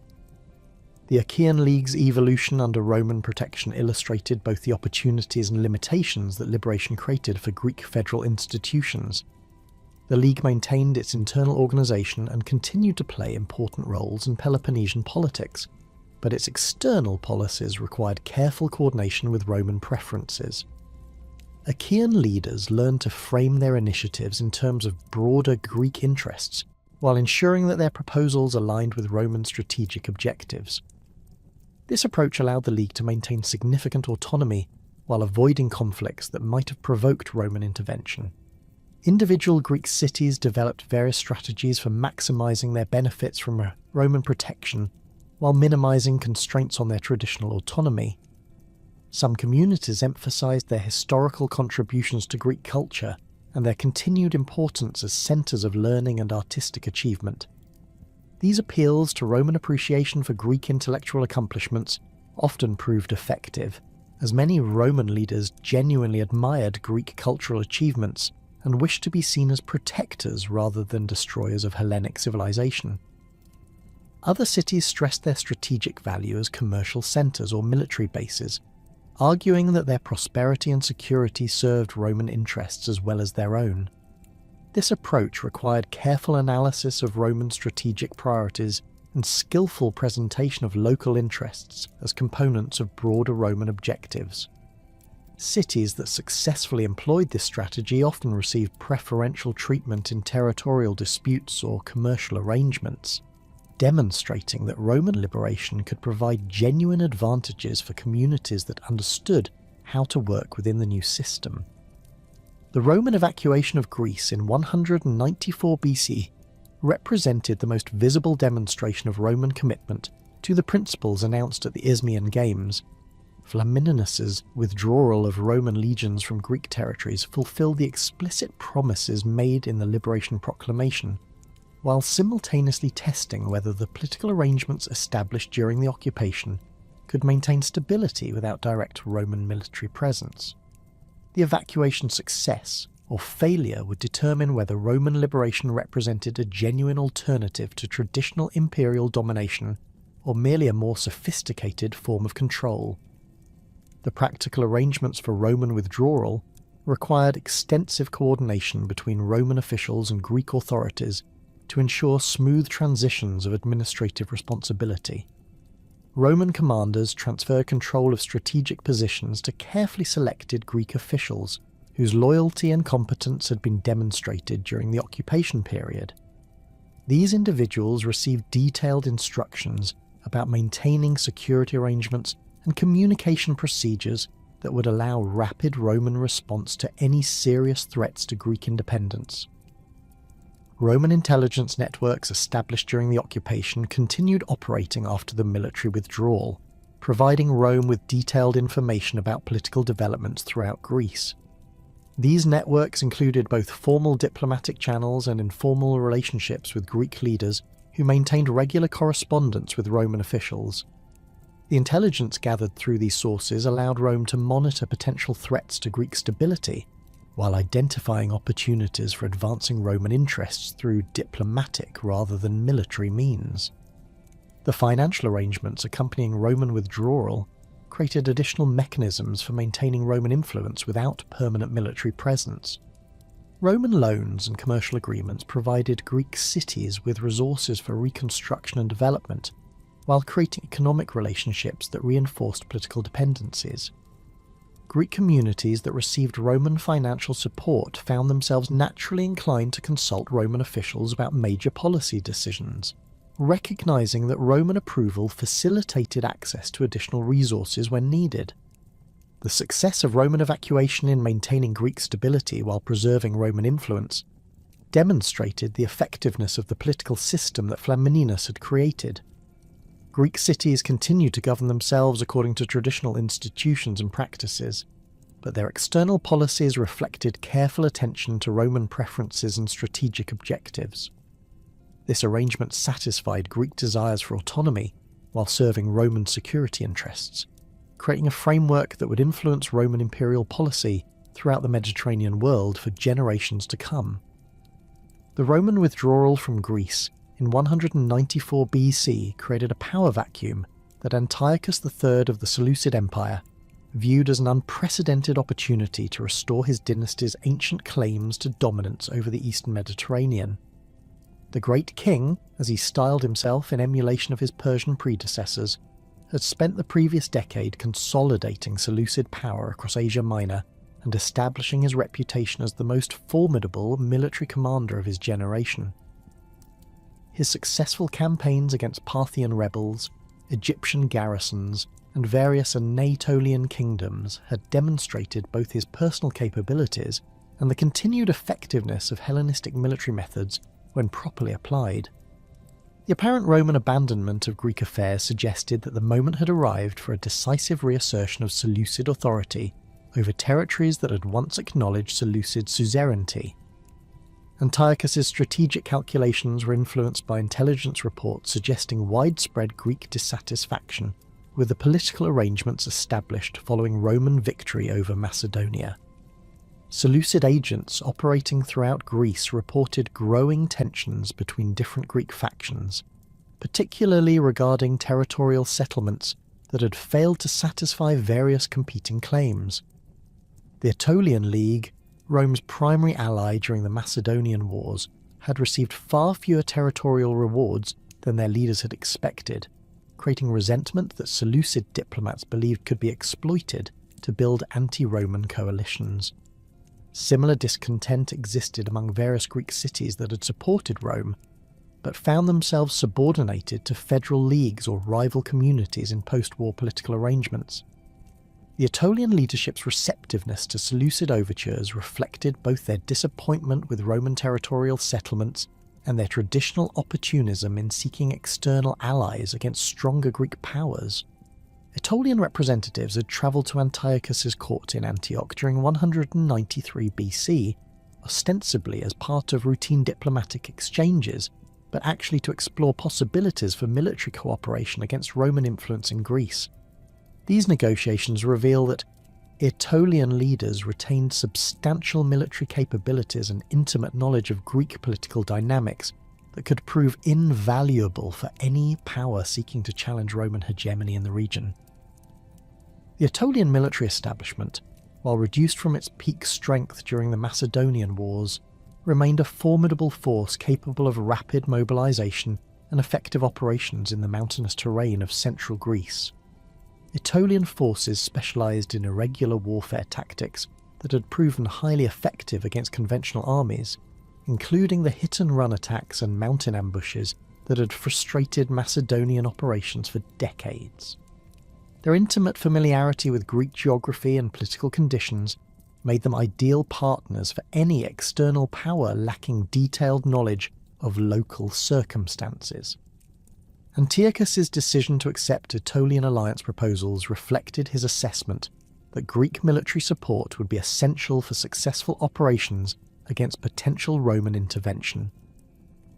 The Great King understood that his primary military advantages lay in the professional armies and siege capabilities that Seleucid resources could provide, but he recognized that effective operations in Greece would require local knowledge and indigenous support that only Greek allies could supply. The combination of Seleucid military power and Aetolian tactical expertise promised to create a formidable coalition capable of challenging Roman dominance throughout the eastern Mediterranean. The formal alliance concluded between Antiochus and the Aetolian League in 192 BC established the framework for coordinated military operations designed to expel Roman influence from Greek affairs permanently. The treaty specified that Seleucid forces would provide the heavy infantry and siege equipment necessary for major campaigns, while Aetolian forces would contribute specialized troops adapted to Greek terrain and political conditions. Territorial arrangements following successful operations would restore Aetolian control over central Greece, while establishing Seleucid authority over strategic coastal positions and commercial centres. The military preparations undertaken by both parties revealed the scope of their ambitions and the resources they were prepared to commit to anti-Roman operations.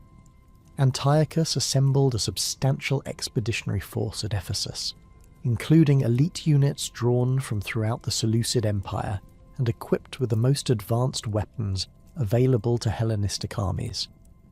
The force included traditional Macedonian phalanx formations armed with sarissas, but also incorporated innovations developed through decades of warfare against diverse enemies across Asia.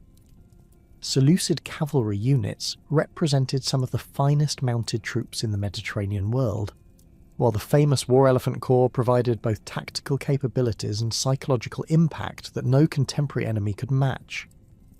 The Seleucid fleet assembled for Greek operations included over 100 warships of various classes, from massive flagship vessels carrying elaborate siege equipment to swift scout ships designed for reconnaissance and communication duties. Seleucid naval capabilities had been developed through extensive experience in Eastern Mediterranean warfare, including conflicts with Ptolemaic Egypt and various independent maritime powers. The fleet's composition reflected lessons learned from these campaigns, emphasizing vessels capable of both major fleet engagements and the amphibious operations essential for establishing secure bases in hostile territory. Aetolian military preparations focused on mobilizing the Federal League's traditional strengths, while adapting to the requirements of coordinated operations with Seleucid forces. Aetolian commanders assembled substantial forces of light infantry and cavalry, troops whose training emphasized individual initiative and tactical flexibility, rather than the rigid formations favoured by conventional Hellenistic armies. These forces were particularly effective in the broken terrain of central Greece, where their mobility and local knowledge provided decisive advantages over enemies unfamiliar with regional conditions. The initial phase of Antiochus's Greek campaign achieved remarkable success through careful coordination between Seleucid and Aetolian forces. The Great King's landing at Demetriad in October 192 BC caught Roman allies throughout Greece unprepared for the speed and scale of Seleucid intervention. The port city's strategic position, controlling access to the Pagasetic Gulf, provided an ideal base for subsequent operations, while its capture demonstrated Seleucid capabilities to Greek observers who had questioned whether Asian armies could operate effectively in European conditions. The Seleucid army that disembarked at Demetrius represented one of the most formidable military forces assembled in the Eastern Mediterranean during the Hellenistic period. The core of Antiochus's infantry consisted of approximately 16,000 phalangites, organised in traditional Macedonian formations, but equipped with improved armour and weapons developed through Seleucid military innovations. These troops had gained extensive combat experience during Antiochus's Asian campaigns, developing the professional competence and unit cohesion that distinguished veteran formations from hastily assembled levies. Supporting the phalanx were specialised units that reflected the diverse military traditions of the Seleucid Empire. Thracian peltasts provided light infantry capabilities essential for operations in broken terrain, while Cretan archers supplied the missile support necessary for siege operations and conventional battles. The army's cavalry component included both traditional Greek heavy cavalry and specialised units recruited from various Asian peoples renowned for their horsemanship. Most spectacular were the war elephants, massive animals whose presence on Greek battlefields created psychological effects that contemporary observers described as overwhelming. The siege equipment accompanying Antiochus's expedition demonstrated Seleucid mastery of the most advanced military engineering techniques available in the ancient world. Seleucid engineers had developed improved designs for torsion artillery, creating catapults and ballistas capable of breaching fortifications that had previously been considered impregnable. The expedition included prefabricated siege towers that could be rapidly assembled at target locations, while specialised bridging equipment enabled river crossings and amphibious operations that expanded tactical options for campaign planning. Greek reactions to Antiochus's arrival reveal the complex political calculations that had developed during the brief period of Roman withdrawal. Cities that had chafed under post-war political arrangements saw Seleucid intervention as an opportunity to improve their positions, while communities that had benefited from Roman protection recognized that their advantages might disappear if anti-Roman forces achieved success. The resulting political fragmentation created opportunities for both sides to build support, but it also ensured that any military campaign would involve complex negotiations with multiple Greek factions whose loyalties remained uncertain. The speed with which news of Antiochus's landing reached Rome demonstrated the effectiveness of the intelligence networks that Roman officials had established throughout Greece during their recent occupation. Roman merchants, diplomatic representatives, and informal contacts provided detailed reports about Seleucid military capabilities and political activities, enabling Roman decision-makers to assess the threat's magnitude and develop appropriate responses. These intelligence sources also revealed the extent of Greek support for Seleucid operations, information that proved crucial for Roman strategic planning. The Roman Senate's response to reports of Seleucid intervention reflected both confidence in Roman military capabilities and recognition that the Eastern Mediterranean situation required immediate attention. The senators understood that successful Seleucid operations in Greece would undermine Roman credibility throughout the region, while potentially encouraging other enemies to challenge Roman authority. The decision to authorize substantial military forces for renewed Greek operations demonstrated Roman determination to maintain their dominant position regardless of the costs involved. The Roman expeditionary force assembled for operations against Antiochus represented the largest commitment of Roman military resources to Eastern Mediterranean affairs in the Republic's history.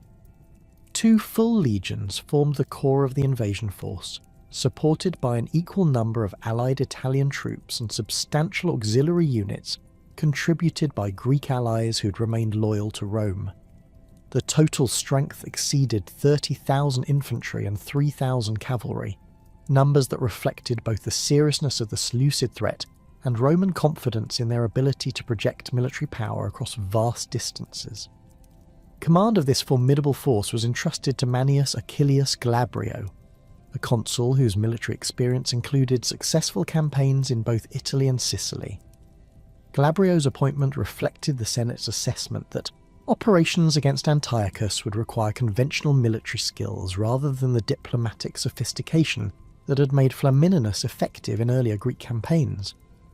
The new commander's instructions emphasized rapid, decisive action designed to expel Seleucid forces from Greece before they could consolidate their position or attract additional Greek allies. Roman naval preparations for the Seleucid War demonstrated the Republic's growing mastery of Mediterranean maritime warfare. The Roman fleet assigned to Greek operations included over 150 warships of various classes, supported by substantial numbers of transport vessels capable of maintaining supply lines across the Eastern Mediterranean. Roman naval commanders had gained valuable experience during previous Eastern campaigns, developing tactics specifically adapted to the challenging conditions of Aegean warfare while maintaining the aggressive ramming techniques that had proven effective against Carthaginian and other Mediterranean fleets. The strategic approach adopted by Roman planners reflected lessons learned during previous Eastern Mediterranean campaigns about the importance of coordinating land and naval operations while maintaining secure supply lines. Roman forces would establish primary bases on islands and coastal positions that could be defended against Seleucid attacks, while providing platforms for offensive operations against enemy territories. This approach required careful coordination between army and fleet commanders, but it promised to maximize Roman advantages in logistics and tactical flexibility, while minimizing vulnerabilities that enemies might exploit. Antiochus's initial operations in Greece achieved significant tactical successes that demonstrated both Seleucid military capabilities and the continued effectiveness of traditional Hellenistic warfare methods when properly applied. The capture of Chalcis provided the Great King with a strategic base, controlling access to Euboea, while his occupation of various Thessalian cities extended Seleucid influence throughout northern Greece. These successes encouraged additional Greek communities to join the anti-Roman coalition, creating momentum that Seleucid commanders hoped to exploit through rapid expansion of their territorial control. The siege of Larissa illustrated Antiochus's mastery of conventional siege warfare and the technological advantages that Seleucid military engineering provided over typical Greek defensive capabilities. Seleucid forces employed massive siege towers that overtopped the city's walls, while their artillery bombardment created breaches that made the position untenable for its defenders. The city's surrender after only brief resistance demonstrated the psychological impact of Seleucid siege capabilities and encouraged other communities to submit rather than face similar treatment. However, the limited scope of Greek support for Seleucid operations revealed fundamental weaknesses in Antiochus's strategic position that would ultimately prove decisive. Many Greek cities that had initially welcomed Seleucid intervention began reconsidering their positions as the implications of Asian domination became apparent. Seleucid occupation policies, while not deliberately oppressive, reflected administrative practices developed for governing Asian populations that proved poorly adapted to Greek political traditions and expectations. The cultural differences between Seleucid officials and Greek citizens created tensions that undermined the popular support essential for successful long-term occupation. The arrival of Roman forces in Greek waters during early 191 BC fundamentally altered the strategic balance and forced Antiochus to confront the reality that his expedition faced opponents whose military capabilities exceeded those of any enemy he had previously encountered. Roman naval superiority, established through systematic operations against Seleucid coastal positions, enabled Roman commanders to threaten Seleucid supply lines while supporting their own operations with secure logistics networks. The psychological impact of Roman naval dominance extended throughout Greece, encouraging wavering communities to reconsider their allegiances while undermining confidence in Seleucid military invincibility. The Roman advance toward Thermopylae created the strategic situation that would determine the campaign's outcome. Antiochus recognized that the famous mountain pass offered his best opportunity to exploit terrain advantages while negating Roman superiority in conventional battlefield tactics. The narrow confines of Thermopylae would prevent Roman manipular formations from employing their characteristic flexibility, while the defensive advantages of the position might enable Seleucid forces to inflict casualties sufficient to discourage further Roman operations in Greece. Antiochus's decision to fortify Thermopylae reflected both sound strategic reasoning and awareness of the position's historical significance for Greek resistance against Asian invasion. The great king understood that successful defense of the pass would resonate throughout the Greek world as evidence that Asian military power could successfully resist Roman aggression. Seleucid engineers constructed elaborate defensive works that incorporated lessons learned from centuries of siege warfare, creating positions that maximized the natural advantages of the terrain, while providing platforms for the artillery bombardment essential for breaking up enemy assault formations. The Battle of Thermopylae commenced at dawn on April 24th, 191 BC, when Roman forces launched coordinated attacks against Seleucid positions from multiple directions. Glabrio's tactical plan exploited Roman advantages in individual soldier training and small unit coordination, while minimizing the impact of Seleucid superiority in conventional heavy infantry combat. Roman manipular formations advanced in carefully coordinated waves designed to maintain pressure on Seleucid defenders, while creating opportunities for exploitation of tactical developments. The initial Roman assault demonstrated both the strengths and limitations of traditional Roman tactical methods when confronted by well-prepared defensive positions. Roman legionaries advanced with characteristic discipline and determination, their large shields providing protection against Seleucid missile fire, while their short swords remained ready for close-quarters combat. However, the narrow confines of the pass prevented the deployment of sufficient numbers to achieve decisive local superiority, while Seleucid defensive works channeled Roman attacks into killing zones where concentrated fire could inflict maximum casualties. Seleucid defensive tactics at Thermopylae revealed Antiochus's understanding of both his force's capabilities and the specific challenges posed by Roman tactical methods.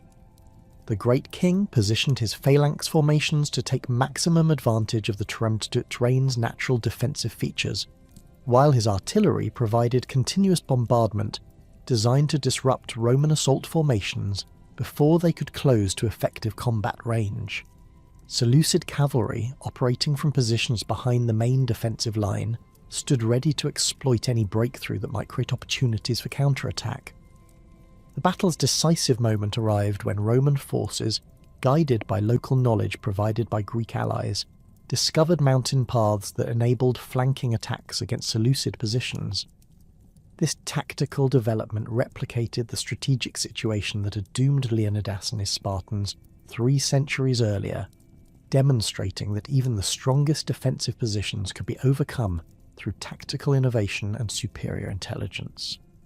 The Roman flanking force, consisting of experienced legionaries supported by Greek auxiliaries familiar with local terrain, achieved complete surprise against Seleucid defenders who had focused their attention on frontal attacks.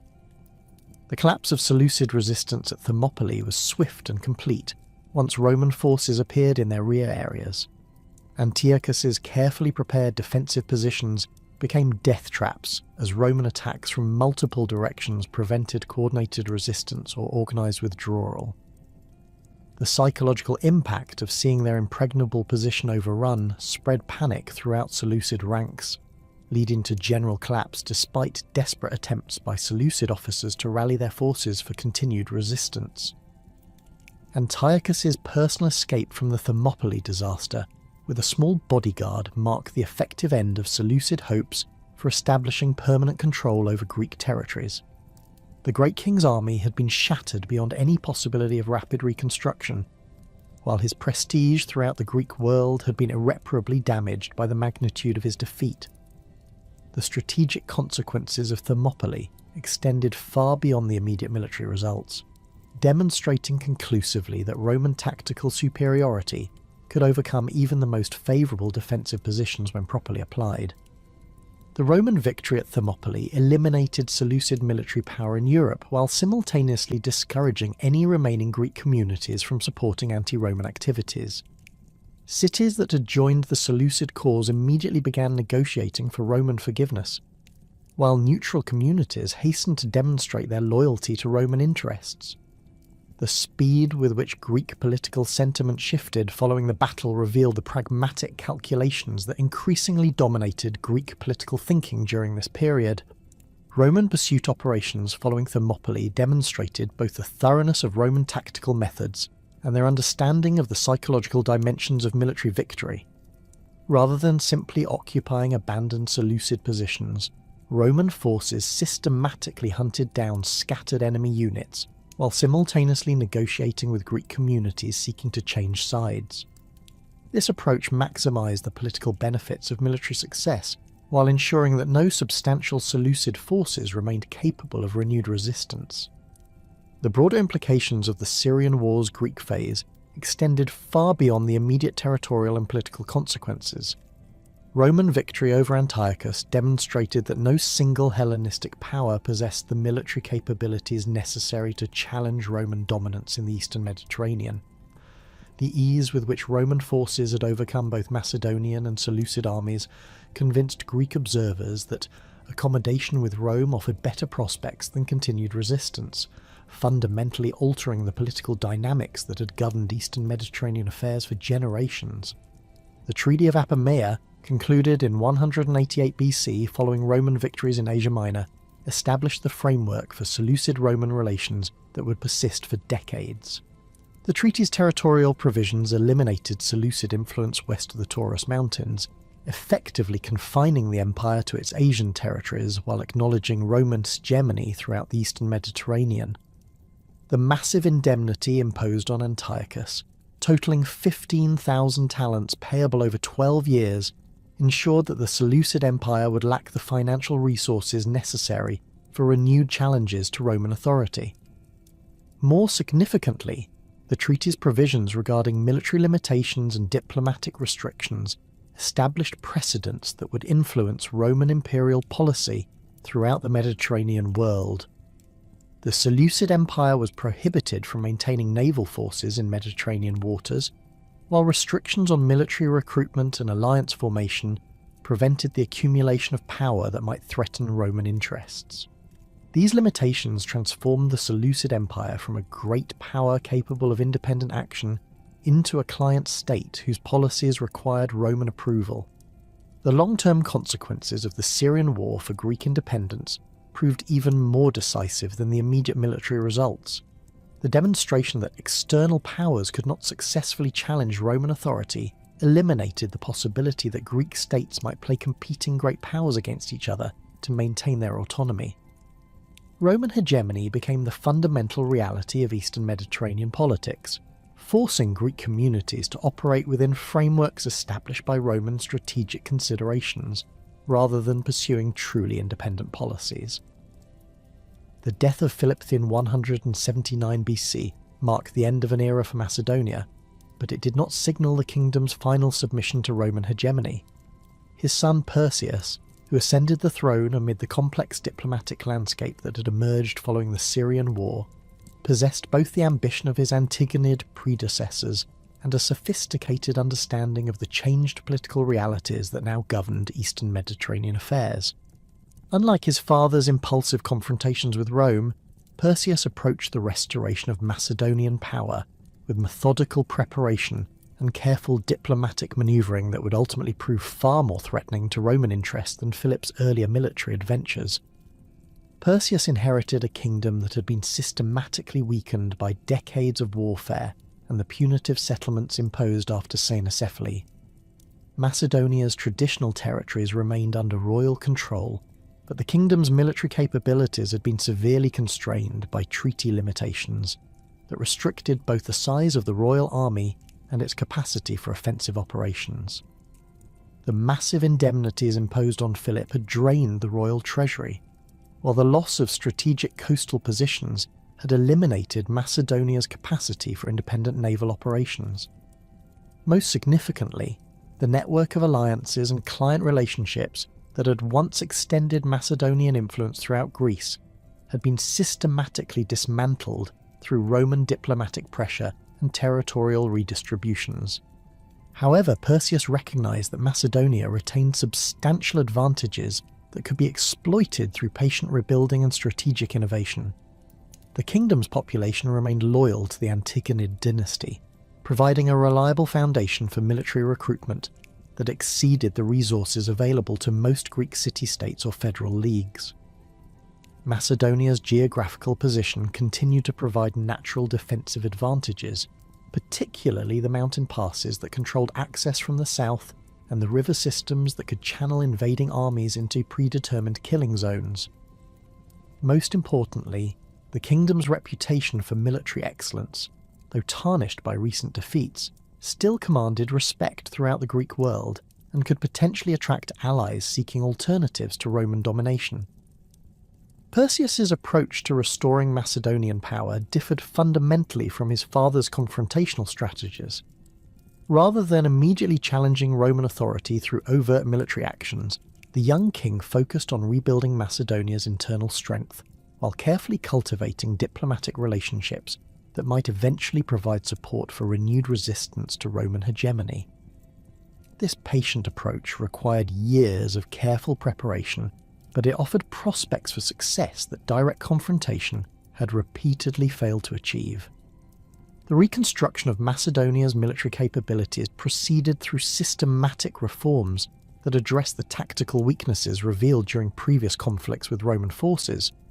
Perseus recognized that traditional phalanx formations, while retaining advantages in conventional battles against similarly equipped opponents, required modification to compete effectively against Roman manipular tactics.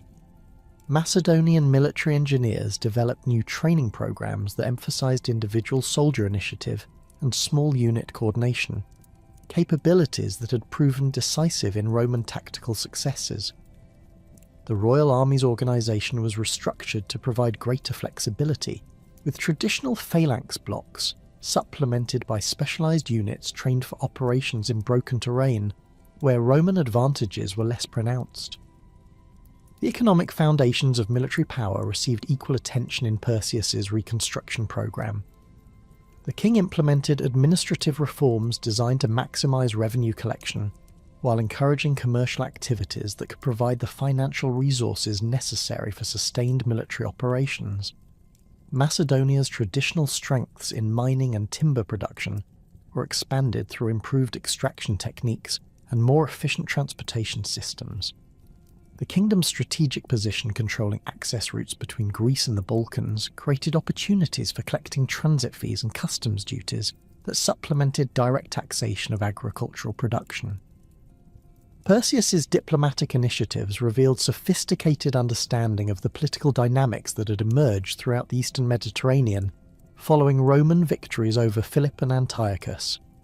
The king recognised that successful resistance to Roman hegemony required coordinated action by multiple powers, but he also understood that overt alliance building would immediately attract Roman attention and intervention.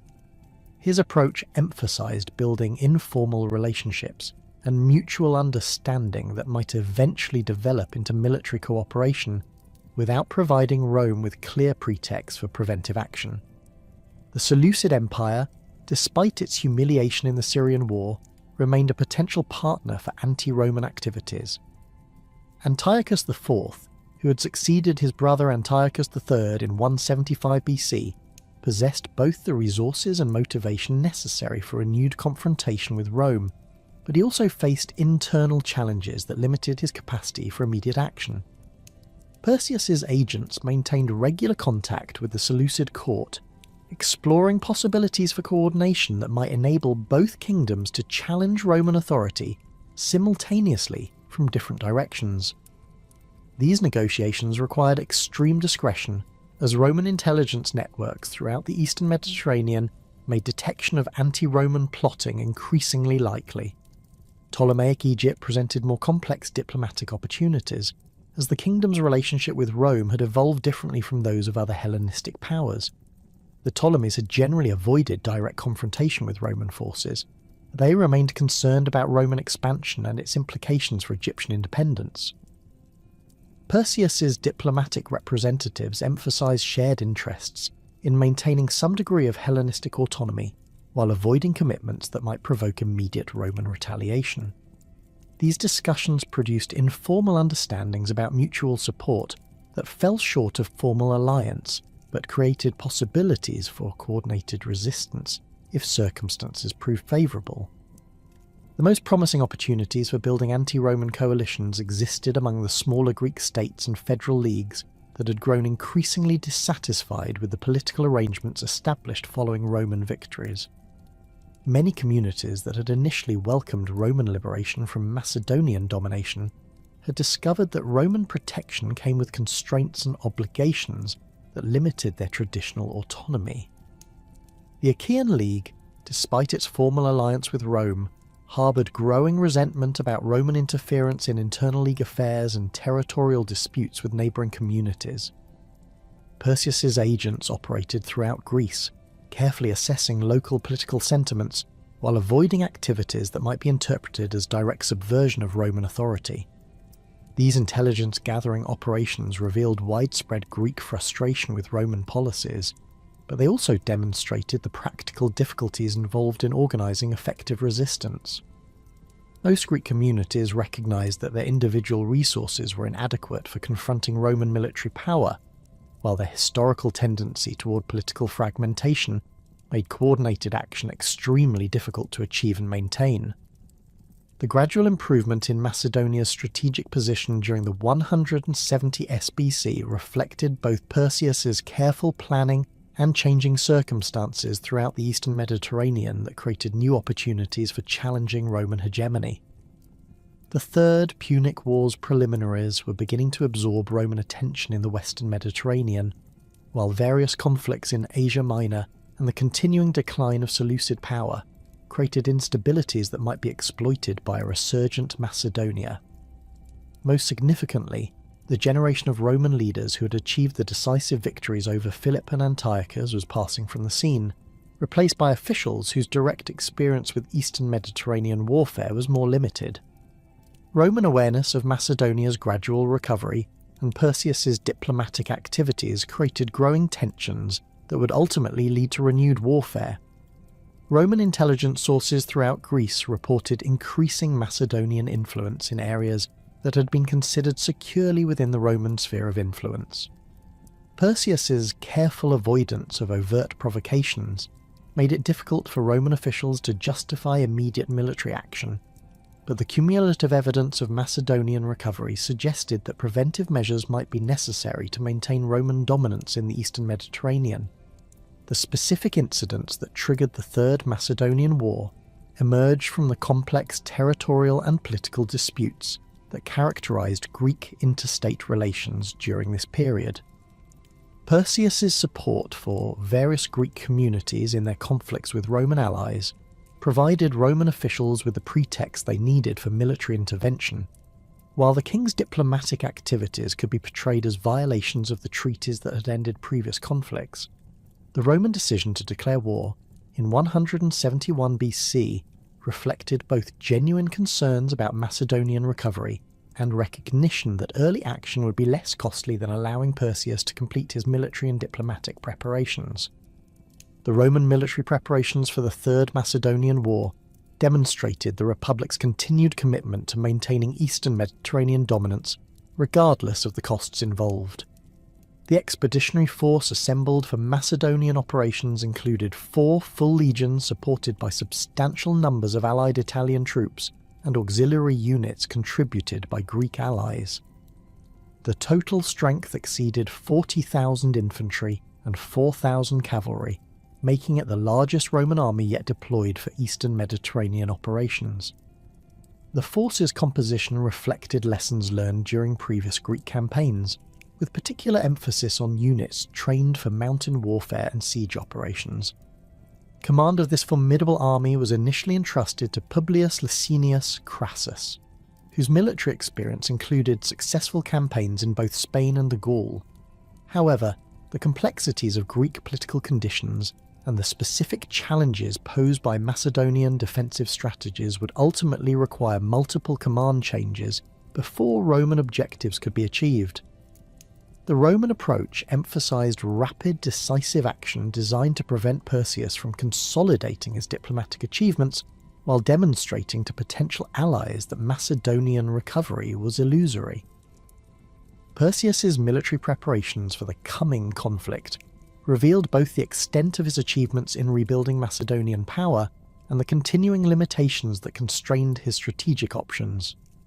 The royal army that assembled to confront Roman invasion numbered approximately 26,000 infantry and 3,000 cavalry, substantial forces that exceeded Macedonia's military capabilities during the later years of Philip's reign. The army's organisation incorporated the tactical innovations that Perseus had developed during his reconstruction program, with traditional phalanx formations supplemented by specialised units trained for flexible operations in varied terrain conditions. The Macedonian defensive strategy emphasised exploiting the kingdom's geographical advantages while avoiding the decisive battles that had proved disastrous during previous conflicts with Roman forces. Perseus recognised that Macedonia's mountainous terrain and river systems provided natural defensive positions that could channel Roman advances into predetermined killing zones, where Macedonian tactical advantages might prove decisive. This approach required careful coordination between regular army units and local militia forces familiar with regional geography, but it offered prospects for inflicting casualties sufficient to discourage continued Roman operations. The initial phases of the Third Macedonian War revealed both the strengths and limitations of the opposing military systems. Roman forces advanced into Macedonia with characteristic efficiency, systematically reducing frontier fortifications while establishing secure supply lines for sustained operations in hostile territory. However, Perseus's defensive preparations proved more effective than Roman commanders had anticipated, forcing lengthy siege operations and costly assaults against well-prepared positions. The Macedonian army's improved tactical flexibility enabled successful delaying actions that prevented rapid Roman penetration into the kingdom's heartland. The siege of Ascana demonstrated Perseus's mastery of defensive warfare and the effectiveness of his military reforms in creating forces capable of sustained resistance against Roman tactical superiority. The fortress's strategic position controlled a crucial mountain pass that Roman forces needed to secure before advancing deeper into Macedonian territory. Perseus's engineers had strengthened the position's natural advantages through elaborate earthworks and artillery positions that maximised the defenders' firepower while providing secure communications with supporting forces operating in adjacent valleys. Roman siege operations at Ascana employed the full range of techniques that had proven effective in previous Mediterranean campaigns. Roman engineers constructed circumvallation works designed to isolate the fortress while preventing relief attempts, while their artillery provided continuous bombardment intended to breach the defensive walls. However, the fortress's position on elevated terrain and the strength of its fortifications made conventional siege methods less effective than Roman commanders had expected, forcing prolonged operations that consumed valuable time and resources. The successful Macedonian defence of Ascana provided Perseus with both tactical advantages and psychological benefits that extended throughout the Greek world. The demonstration that Macedonian forces could successfully resist Roman siege operations encouraged wavering Greek communities to reconsider their allegiances while simultaneously discouraging potential Roman allies from providing support for continued operations. More importantly, the siege's duration provided Perseus with additional time to complete his diplomatic initiatives and coordinate with potential allies throughout the eastern Mediterranean. However, the broader strategic situation continued to favour Roman interests despite tactical setbacks in individual operations. Roman naval superiority enabled continuous reinforcement and resupply of forces operating in Macedonia, while Macedonian isolation prevented Perseus from receiving significant external support for his defensive efforts. The Roman alliance system throughout Greece remained largely intact, providing bases and resources that facilitated sustained military operations, while denying these advantages to Macedonian forces. The appointment of Lucius Aemilius Paulus to command Roman forces in Macedonia marked a turning point in the war's conduct and ultimate outcome. Paulus possessed extensive military experience gained through successful campaigns in Spain and Liguria, but more importantly he understood both the tactical innovations necessary for defeating Macedonian defensive strategies and the political requirements for maintaining Greek support for Roman operations. His arrival in Macedonia coincided with substantial reinforcements that brought total Roman strength to unprecedented levels for eastern Mediterranean operations. Paulus's strategic approach emphasised systematic reduction of Macedonian defensive positions through coordinated land and naval operations that exploited Roman advantages in logistics and tactical flexibility. Rather than attempting direct assaults against Perseus's strongest positions, the Roman commander developed flanking movements that threatened Macedonian supply lines, while forcing the royal army into less favourable defensive positions.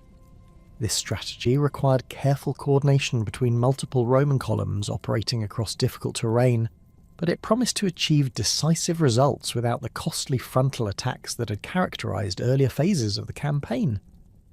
The Battle of Pydna, fought on June 22, 168 BC, represented the culmination of Perseus's efforts to restore Macedonian military power and the ultimate test of the tactical innovations he developed during years of careful preparation. The engagement occurred when Perseus's army, forced from its prepared defensive positions by Roman flanking movements, attempted to establish new defensive lines on the plain near Pydna. The battle's outcome would determine not merely the fate of Perseus's kingdom, but the future of Hellenistic resistance to Roman expansion throughout the eastern Mediterranean. The Macedonian army that deployed for battle at Pydna represented the culmination of Perseus's military reforms and the finest fighting force that Macedonia had fielded since the days of Alexander. The phalanx formations, numbering approximately 20,000 men, had been trained according to improved methods that emphasized coordination and tactical flexibility, while maintaining the disciplined formations that remained the foundation of Macedonian military effectiveness.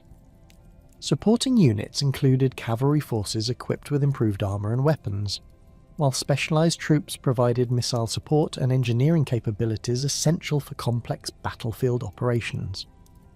Perseus's tactical deployment at Pydna reflected his understanding of both Macedonian military traditions and the specific challenges posed by Roman tactical methods. The king positioned his phalanx formations to take maximum advantage of the terrain's natural features while maintaining sufficient flexibility to respond to Roman flanking attempts. Macedonian cavalry occupied positions that would enable rapid exploitation of any breakthrough achieved by the phalanx advance, while missile troops provided covering fire designed to disrupt Roman formations before they could close to effective combat range. The Roman army that confronted Perseus at Pydna included veteran legionaries whose experience in Mediterranean warfare had been supplemented by specific training for operations against phalanx formations. Paulus had spent considerable effort preparing his forces for the tactical challenges that Macedonian military methods presented, developing coordinated responses to phalanx advances while maintaining the manipular flexibility that provided Roman tactical advantages. The Roman deployment emphasized depth and mutual support between adjacent units, creating defensive resilience that could absorb Macedonian attacks while maintaining capacity for counter-offensive operations. The battle commenced with traditional preliminary skirmishing as light troops from both armies tested enemy dispositions while seeking tactical advantages for their respective main forces.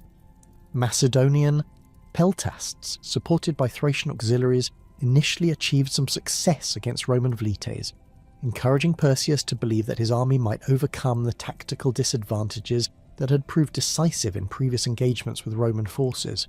However, these early successes proved misleading, as the main battle would be determined by the performance of heavy infantry formations, where fundamental tactical differences between the opposing military systems would prove decisive.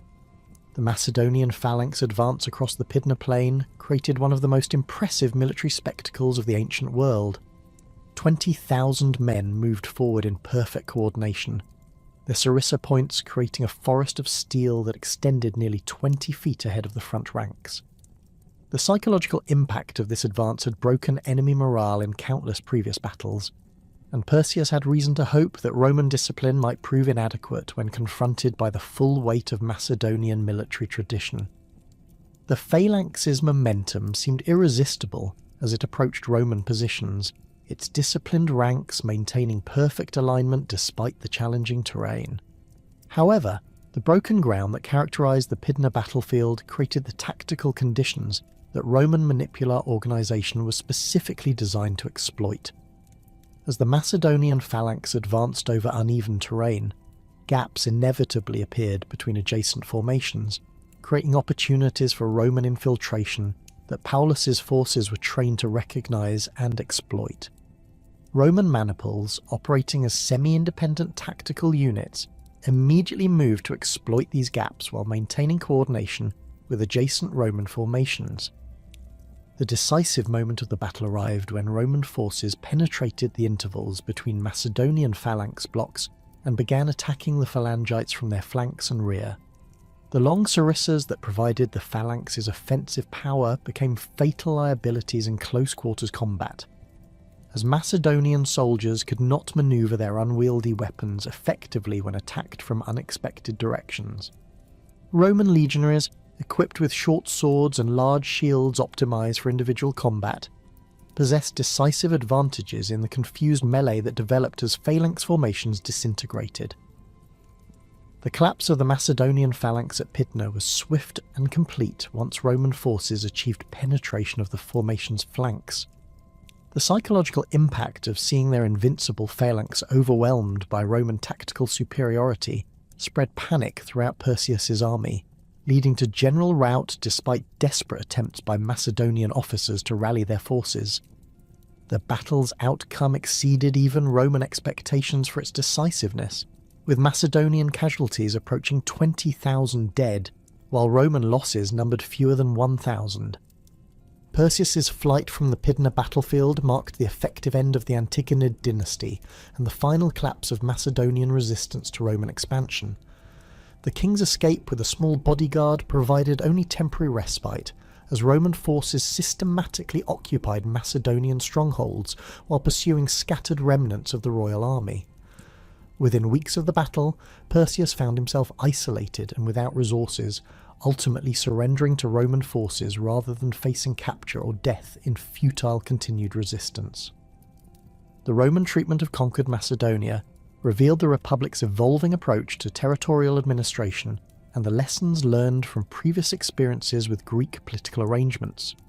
Rather than installing a client king or attempting to govern Macedonian territories through existing institutions, Roman officials implemented a revolutionary administrative system that divided Macedonia into 4 separate republics, each governed according to modified Greek political traditions, but ultimately responsible to Roman authority. This administrative innovation reflected Roman recognition that traditional approaches to governing conquered territories had proved inadequate for maintaining long-term stability while serving Roman strategic interests. The division of Macedonia eliminated the possibility that a unified kingdom might again challenge Roman authority, while the republican governments provided sufficient autonomy to satisfy local political expectations. Each of the 4 republics retained control over internal affairs while contributing to common defence and maintaining commercial relationships that served broader Roman economic interests. The financial arrangements imposed on the Macedonian republics demonstrated Roman sophistication in extracting economic benefits from conquered territories without destroying their productive capacity. Rather than imposing massive indemnities that might cripple local economies, Roman officials established moderate tribute payments that ensured steady revenue flows while maintaining incentives for continued economic development. The tribute system was structured to encourage commercial activities and agricultural production that would benefit both local populations and Roman merchants operating throughout the region. However, the apparent stability of the new Macedonian political system proved deceptive, as underlying tensions and resentments continued to simmer beneath the surface of Roman administrative success. Many Macedonians remained loyal to the Antigonid dynasty and viewed the republican governments as illegitimate impositions that violated their traditional political institutions. The division of the kingdom into separate republics created artificial boundaries that disrupted established economic and social relationships, generating conflicts that Roman administrators struggled to resolve effectively. The emergence of Andriscus as a claimant to the Macedonian throne in 149 BC revealed both the persistence of anti-Roman sentiment throughout Macedonia and the continuing appeal of traditional royal authority among populations that had never fully accepted republican government. Andriscus, claiming to be the son of Perseus, and therefore the legitimate heir to the Antigonid throne, attracted substantial popular support through promises to restore Macedonian independence and traditional political institutions. His movement represented the final attempt at Macedonian resistance to Roman domination and the last effort to restore the kingdom that had once dominated the Greek world. Andriscus's background remained deliberately obscure, as his supporters recognised that questions about his legitimacy might undermine the movement's popular appeal. Whether he was actually Perseus's son, as he claimed, or merely an opportunistic pretender seeking to exploit Macedonian dissatisfaction, his movement attracted followers who were motivated more by opposition to Roman rule than by dynastic loyalty. The rebellion's rapid spread throughout Macedonia demonstrated that Roman administrative arrangements had failed to eliminate the fundamental political tensions that made the region susceptible to anti-Roman agitation. The military organisation of Andriscus's rebellion revealed both the continuing effectiveness of traditional Macedonian military methods and the limitations imposed by Roman administrative policies that had systematically weakened local military capabilities. The rebel army included substantial numbers of veterans from Perseus's forces who had retained their weapons and training despite official Roman efforts to demilitarize the population. However, the rebellion lacked the resources and organisational infrastructure that had supported previous Macedonian military efforts, forcing Andriskes to rely primarily on irregular warfare tactics rather than conventional battlefield operations. Roman response to the Andriscus rebellion demonstrated both the Republic's commitment to maintaining control over conquered territories and the military efficiency that had been developed through decades of Mediterranean warfare. The expeditionary force dispatched to suppress the rebellion included experienced legionaries whose training emphasized the rapid suppression of irregular resistance movements. Roman commanders understood that prolonged operations against guerrilla forces could prove both costly and politically damaging, making decisive early action essential for maintaining broader regional stability. The Fourth Macedonian War, as the conflict against Andriscus became known, proceeded with characteristic Roman thoroughness and systematic application of superior military resources. Roman forces employed coordinated operations that combined conventional military pressure with political initiatives designed to isolate rebel forces from potential supporters. The rebellion suppression required less than 2 years, demonstrating that Macedonian military capabilities had been irreparably damaged by previous defeats and administrative reorganisation. The final defeat of Andriscus in 148 BC marked the definitive end of Macedonian independence and the transformation of the region into Rome's first permanent territorial province in the Greek world. The establishment of the province of Macedonia represented a fundamental departure from previous Roman approaches to governing conquered Greek territories, acknowledging that the Republic's eastern Mediterranean interests required direct administrative control rather than the informal hegemony that had characterized earlier arrangements. The provincial system implemented in Macedonia provided the administrative framework that would subsequently be extended throughout the Roman Empire as the Republic's territorial expansion continued. Roman governors, appointed directly by the Senate and responsible for both military and civilian administration, replaced the complex arrangements of client kingdoms and allied republics that had characterized earlier Roman expansion. The transformation of Macedonia into a Roman province had sent shockwaves throughout the remaining independent Greek states, but nowhere were these reverberations felt more acutely than within the councils of the Achaean League. The federal confederation that had once stood as Rome's most reliable ally in the struggle against Macedonian expansion now found itself confronting the uncomfortable reality that Roman protection had evolved into Roman domination.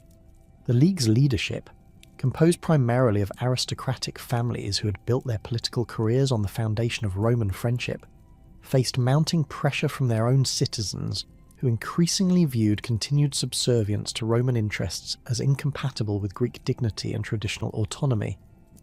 The specific catalyst for the growing tensions between Rome and the Achaean League emerged from a seemingly minor territorial dispute involving Sparta, the ancient rival whose very existence had long been a source of contention within Peloponnesian politics. Sparta's unique position within the Roman alliance system had been carefully crafted to serve Roman strategic interests, while simultaneously frustrating Achaean ambitions for complete Peloponnesian unity. The city's separate treaty relationship with Rome, negotiated during the chaotic aftermath of the Second Macedonian War, had granted Sparta substantial autonomy while placing it outside the League's jurisdiction despite its geographical position within traditional Achaean spheres of influence. The Spartan question had festered for decades as successive Achaean assemblies debated whether to pursue forcible incorporation of their ancient enemy or accept the diplomatic limitations imposed by Roman protection of Spartan independence. The issue became increasingly complex as Sparta's internal politics evolved under Roman influence, with democratic factions gaining strength at the expense of the traditional oligarchic system that had characterized Spartan government since classical times. These democratic elements, paradoxically supported by Roman officials who viewed popular government as more reliable than aristocratic rule, created additional tensions with the Achaean League's own predominantly oligarchic leadership structure. Roman arbitration of Greek interstate disputes had become increasingly common following the establishment of the Macedonian province, as Roman officials recognised that direct intervention in local conflicts provided opportunities to strengthen their influence while preventing the emergence of coalitions that might challenge Roman authority. The arbitration process typically involved detailed investigations conducted by Roman commissioners who travelled throughout Greece gathering testimony and assessing the merits of competing claims. These investigations often revealed the complex web of historical grievances and territorial ambitions that characterised Greek interstate relations, providing Roman officials with valuable intelligence about potential sources of future instability. The arbitration of the Spartan dispute revealed fundamental disagreements between Roman and Achaean perspectives on the nature of federal authority and the rights of individual communities within larger political structures. Achaean representatives argued that Sparta's geographical position and historical connections to the Peloponnese made its incorporation into the League a natural and necessary development that would enhance regional stability while respecting traditional Greek political arrangements. Roman arbitrators, however, emphasised the importance of honouring existing treaty obligations and maintaining the balance of power that had emerged from previous settlements. The Roman decision to uphold Spartan independence while simultaneously requiring the League to abandon certain territorial claims created profound resentment among Achaean political leaders who had expected Roman support for their federal expansion. The arbitration's outcome was perceived throughout the League as evidence that Roman friendship served Roman rather than Greek interests, undermining the credibility of pro-Roman politicians who had argued that cooperation with Rome would ultimately benefit Achaean objectives. This political shift created opportunities for anti-Roman factions that had previously operated on the margins of League politics to gain influence and challenge the established order. The emergence of Critolaus as a dominant figure within Achaean politics represented a fundamental transformation in the League's relationship with Rome and the broader question of Greek independence in the Roman Mediterranean. Critolaus possessed the rhetorical skills and political acumen necessary to articulate Greek frustrations with Roman domination, while simultaneously developing practical alternatives to the accommodating policies that had characterised League leadership since the Syrian War. His background as a member of the traditional Achaean aristocracy provided him with the social credentials necessary for political leadership, while his education in Greek philosophical traditions enabled him to frame contemporary political issues within broader contexts of freedom and dignity that resonated with popular audiences. Critolaus's political program emphasised the restoration of genuine Greek autonomy through coordinated resistance to Roman interference in internal Greek affairs. He argued that the League's federal structure provided the organisational framework necessary for effective resistance, while the military traditions that had made Achaean forces formidable during the Macedonian Wars could be revived to confront Roman aggression.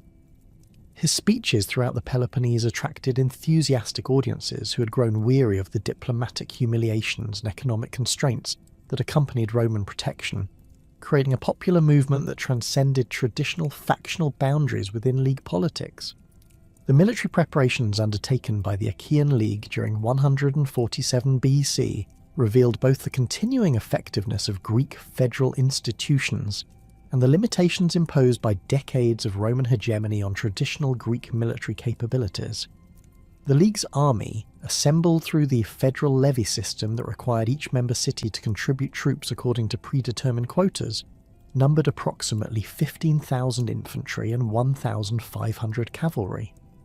These forces included substantial numbers of veterans who had served in previous conflicts, providing a core of experienced soldiers around which newer recruits could be organised and trained.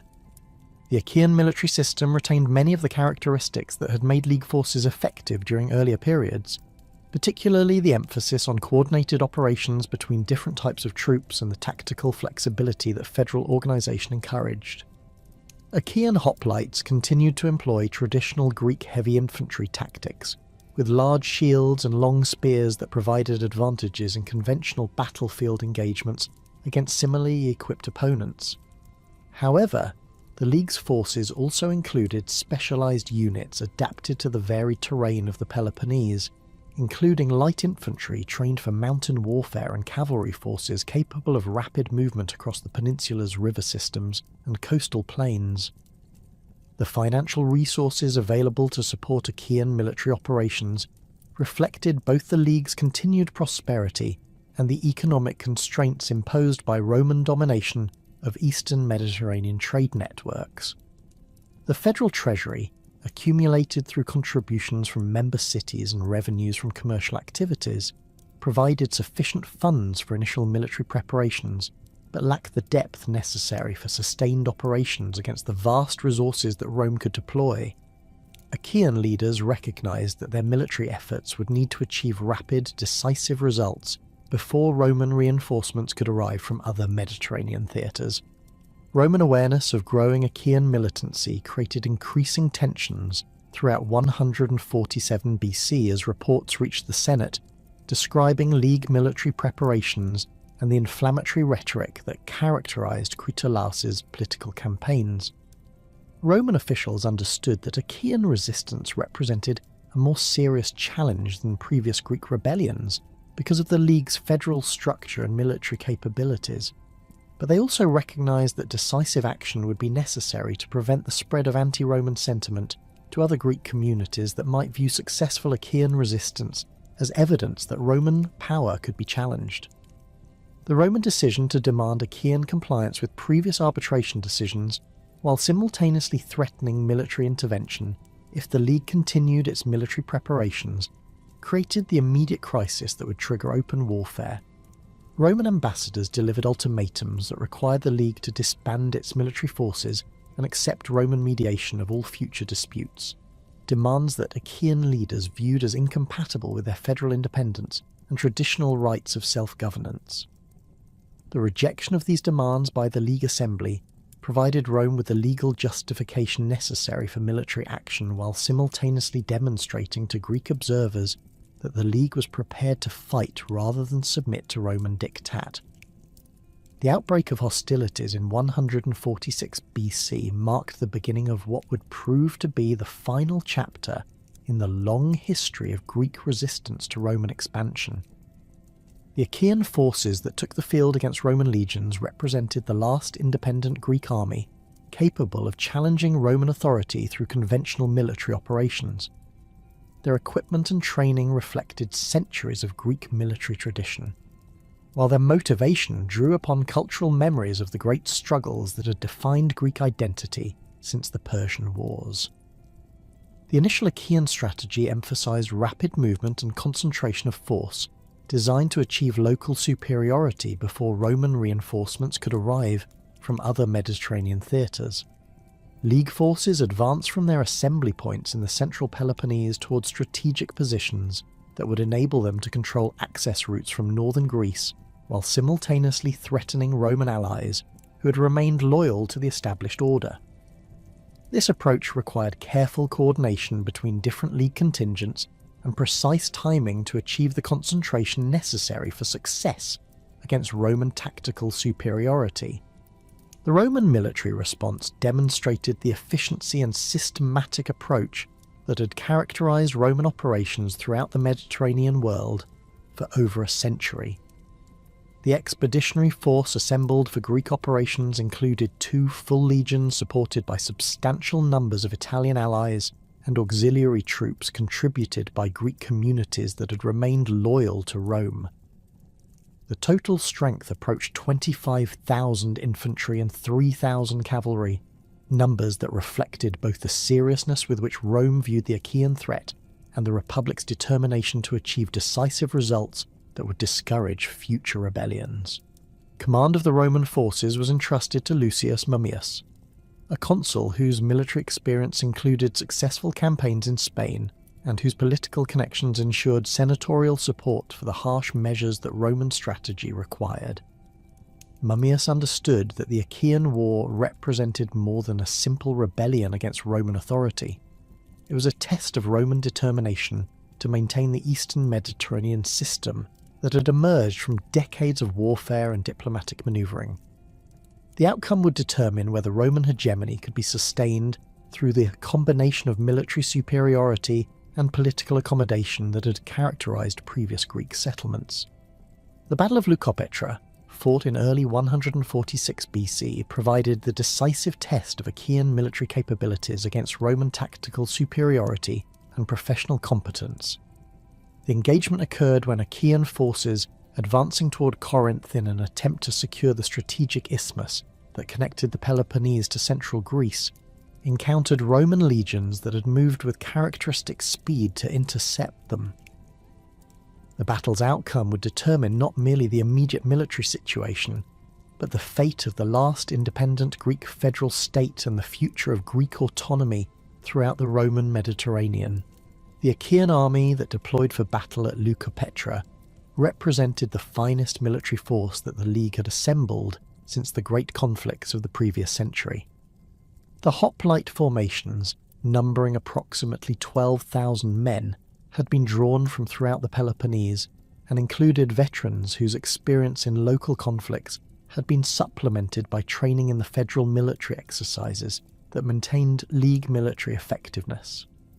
Their equipment reflected traditional Greek military standards, with bronze armour, large round shields, and 8-foot spears that provided the striking power essential for hoplite tactics. Supporting the main hoplite formations were specialised troops that reflected the diverse military traditions of the League's member cities.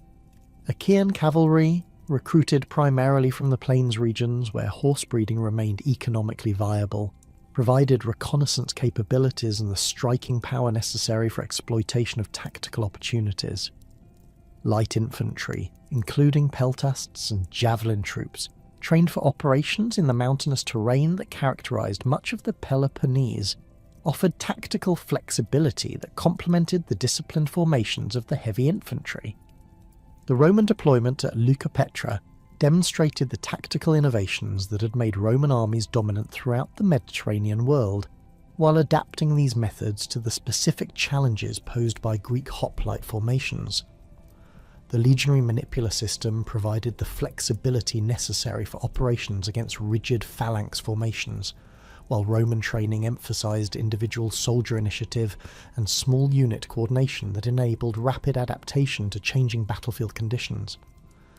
The Roman battle line consisted of 3 distinct echelons, each capable of independent action while maintaining coordination with adjacent units. The battle commenced with preliminary skirmishing as light troops from both armies tested enemy dispositions while seeking tactical advantages for their respective main forces. Achaean peltasts, supported by Cretan archers whose services had been purchased with League funds, initially achieved some success against Roman velites, creating optimism among Achaean commanders that their forces might overcome the tactical disadvantages that had proved decisive in previous Greek encounters with Roman armies. However, these early successes proved deceptive, as the main engagement would be determined by the performance of heavy infantry formations, where fundamental differences between Greek and Roman military systems would prove decisive. The Achaean hoplite advance across the Leukopetra battlefield created an impressive display of traditional Greek military discipline and coordination. 12,000 men moved forward in carefully aligned formations, their bronze armour gleaming in the Mediterranean sun, while their spear points created a hedge of steel that had broken enemy resistance in countless previous engagements.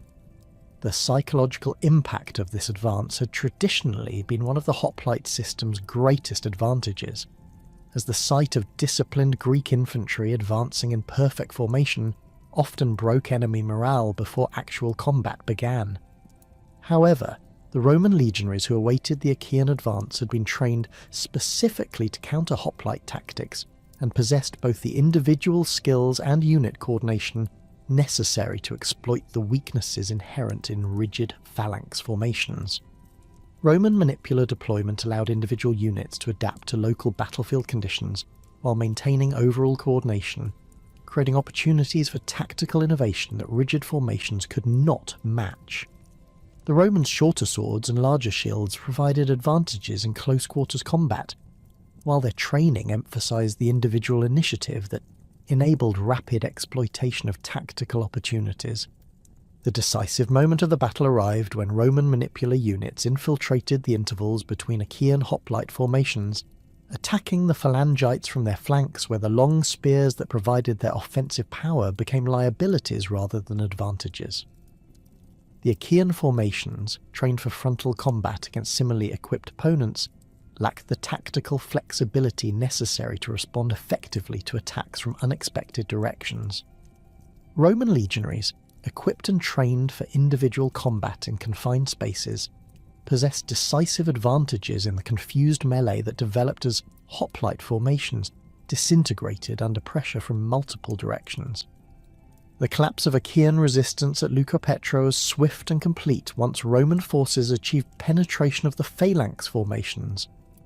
The psychological impact of seeing their disciplined formations overwhelmed by Roman tactical superiority spread panic throughout the Achaean army, leading to general rout despite desperate attempts by League officers to rally their forces. Critolaus himself fell during the battle's final phases, his death symbolising the end of organised Greek resistance to Roman domination and the collapse of the political movement that had sought to restore genuine Greek independence. The strategic consequences of Leucopetra extended far beyond the immediate military results, as the battle's outcome demonstrated conclusively that Greek military methods were no longer capable of challenging Roman tactical superiority under any circumstances. The defeat eliminated the last independent Greek army capable of conventional resistance to Roman expansion, while simultaneously discouraging potential allies throughout the eastern Mediterranean who might have considered supporting anti-Roman activities. The speed and completeness of Achaean collapse convinced observers that Roman military dominance had become an unchangeable fact of Mediterranean politics. Roman pursuit operations following Leucopetra revealed both the thoroughness of Roman military methods and Mummius's determination to achieve results that would permanently eliminate the possibility of renewed Greek resistance. Rather than simply occupying strategic positions and accepting Achaean submission, Roman forces systematically hunted down scattered League contingents while simultaneously advancing toward Corinth, the wealthy commercial centre whose capture would provide both strategic advantages and opportunities for the exemplary punishment that Roman policy required. The siege of Corinth represented the culmination of Roman military operations against the Achaean League and the final act in the long drama of Greek resistance to Roman expansion. The city's strategic position controlling the narrow isthmus that connected the Peloponnese to central Greece had made it one of the most important commercial centres in the Greek world, while its wealth and cultural significance ensured that its fate would resonate throughout the eastern Mediterranean. The Roman approach to Corinth's reduction would demonstrate both the efficiency of Roman siege techniques and the brutal consequences that awaited communities that chose resistance over submission. Corinth's fortifications reflected centuries of military engineering and the accumulated wealth that had made the city one of the most prosperous communities in the Greek world.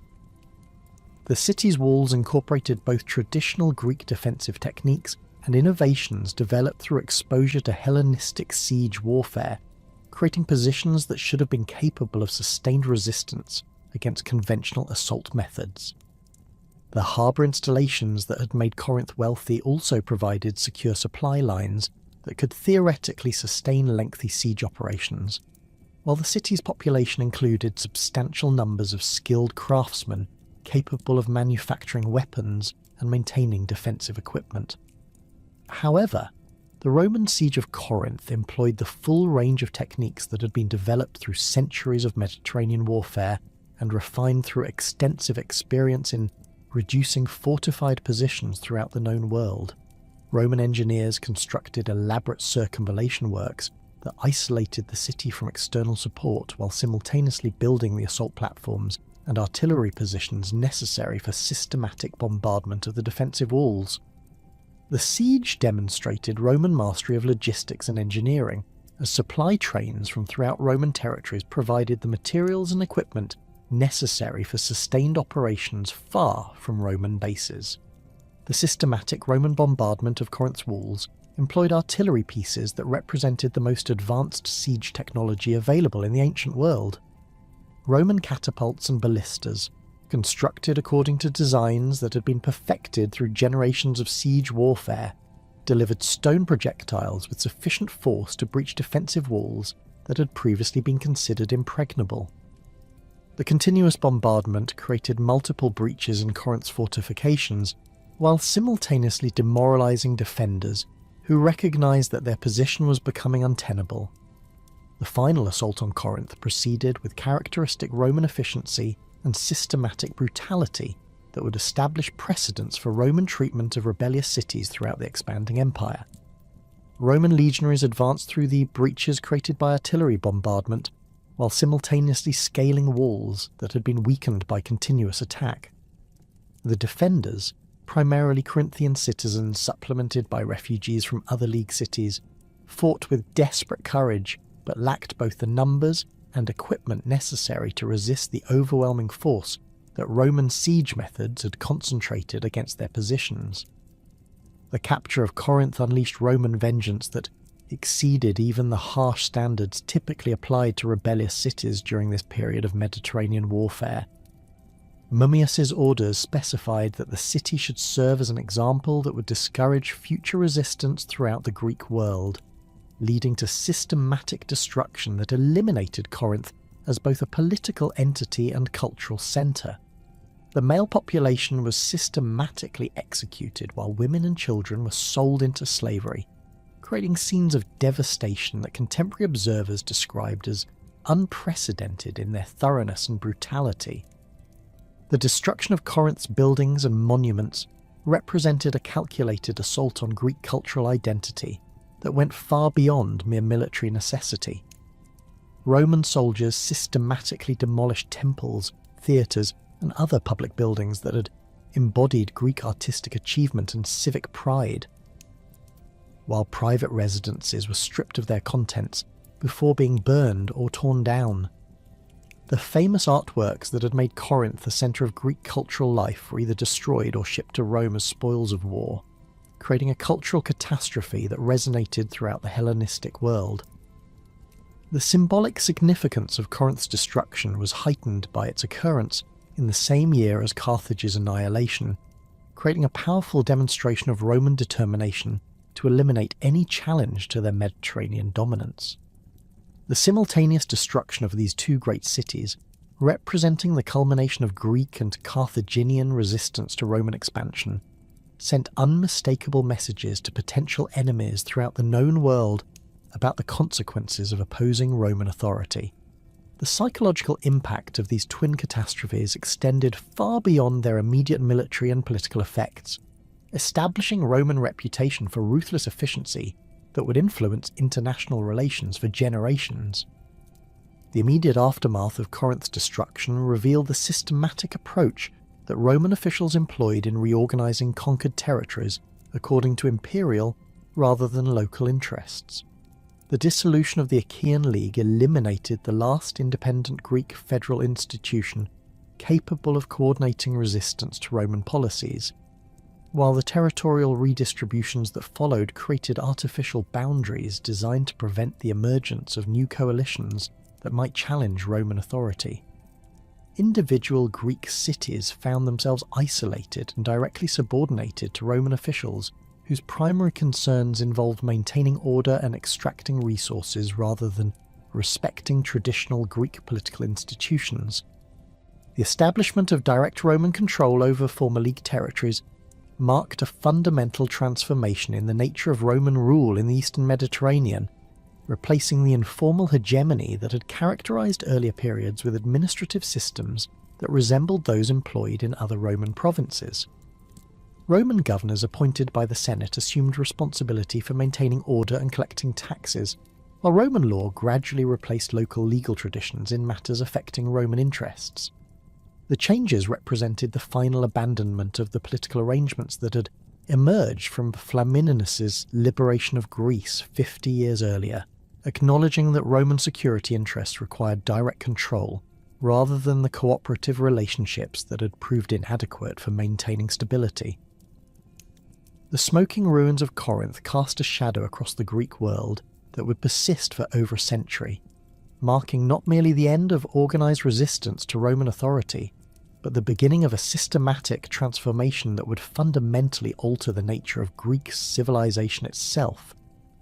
The brutal efficiency with which Roman forces had eliminated the last vestiges of Greek independence created a political vacuum that Roman administrators moved quickly to fill with institutions designed to serve imperial rather than local interests.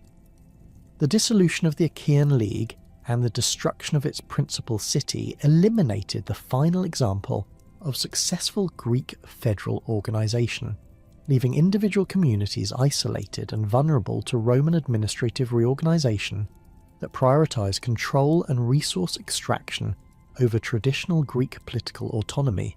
The immediate administrative arrangements following the conquest revealed the sophisticated bureaucratic methods that Rome had developed through generations of territorial expansion across the Mediterranean world.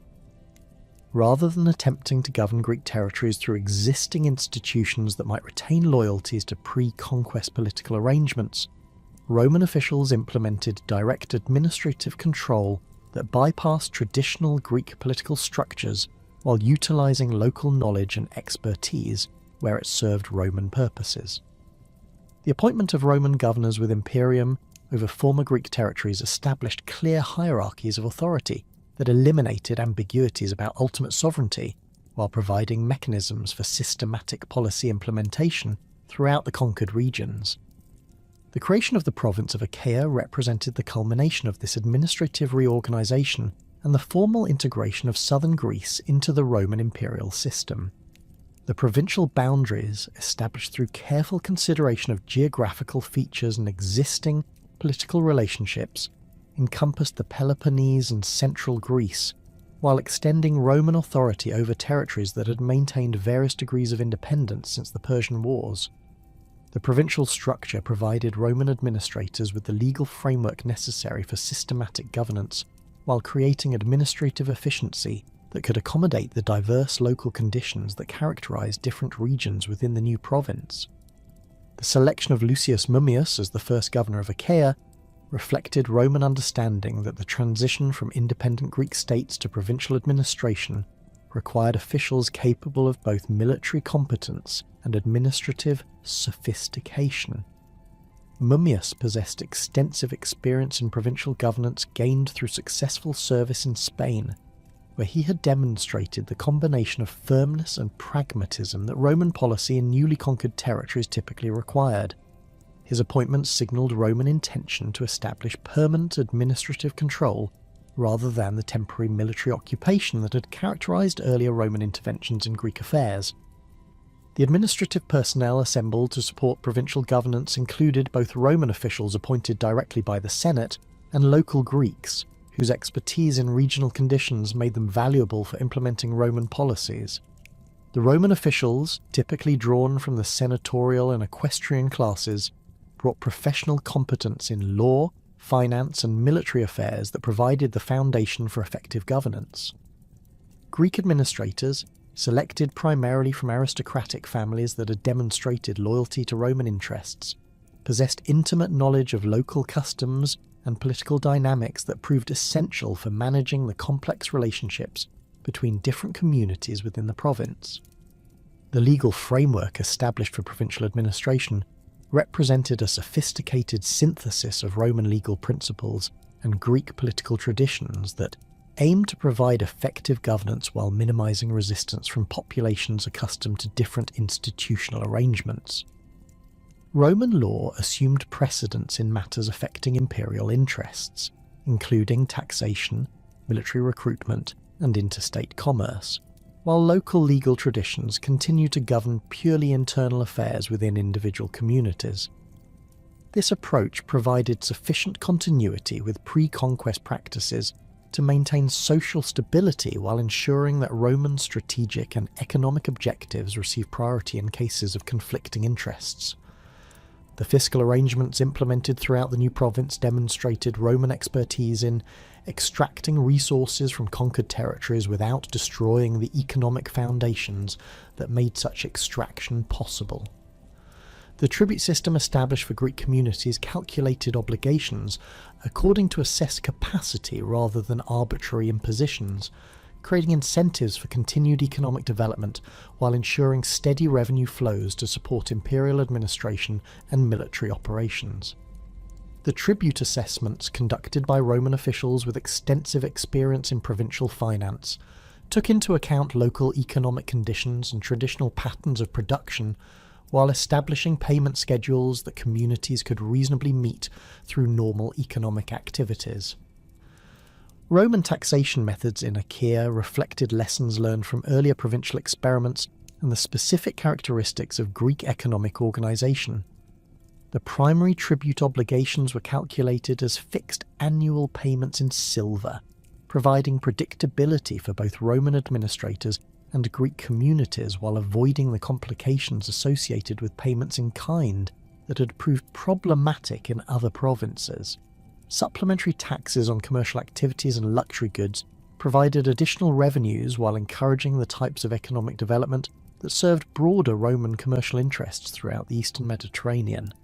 The collection of provincial revenues employed a combination of Roman supervision and local administration that maximised efficiency, while maintaining adequate oversight to prevent corruption or resistance. Roman tax collectors, supported by military units stationed throughout the province, provided ultimate authority for revenue collection while working through local officials who possessed detailed knowledge of community resources and payment capabilities. This system proved remarkably effective in generating the steady income streams that provincial administration required, while avoiding the excessive brutality that might have provoked renewed resistance. The cultural transformation of Greece under Roman rule proceeded through subtle but persistent processes that gradually altered traditional patterns of intellectual and artistic life, while preserving the essential characteristics that Romans themselves valued in Greek civilization. Roman administrators recognized that Greek cultural achievements represented valuable assets that enhanced the empire's prestige and provided practical benefits through their influence on education and intellectual development throughout the Roman world. The preservation of Greek philosophical schools, artistic traditions, and literary culture served Roman interests by maintaining the cultural attractions that drew wealthy Romans to Greek cities, while simultaneously demonstrating Roman appreciation for superior achievements in areas where Roman capabilities remained limited. The philosophical schools of Athens experienced a remarkable renaissance under Roman protection, as wealthy Romans sought Greek philosophical instruction and patronized institutions that provided intellectual prestige along with practical education in rhetoric and political theory. The Academy, Lyceum, and other traditional schools received generous endowments from Roman benefactors who recognized that association with Greek intellectual traditions enhanced their own cultural credentials, while providing their sons with educational opportunities unavailable in purely Roman institutions. The schools adapted their curricula to serve Roman needs, while maintaining their essential Greek character, creating educational programs that combine traditional Greek philosophical inquiry with practical training in the legal and political skills that Roman careers required.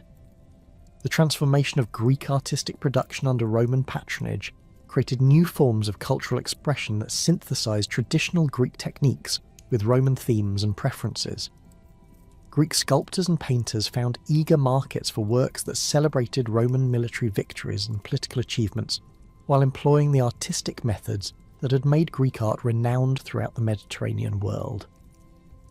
The resulting artistic synthesis preserved Greek technical excellence, while adapting subject matter and stylistic elements to serve Roman cultural and political objectives, creating artistic traditions that would influence imperial culture for centuries.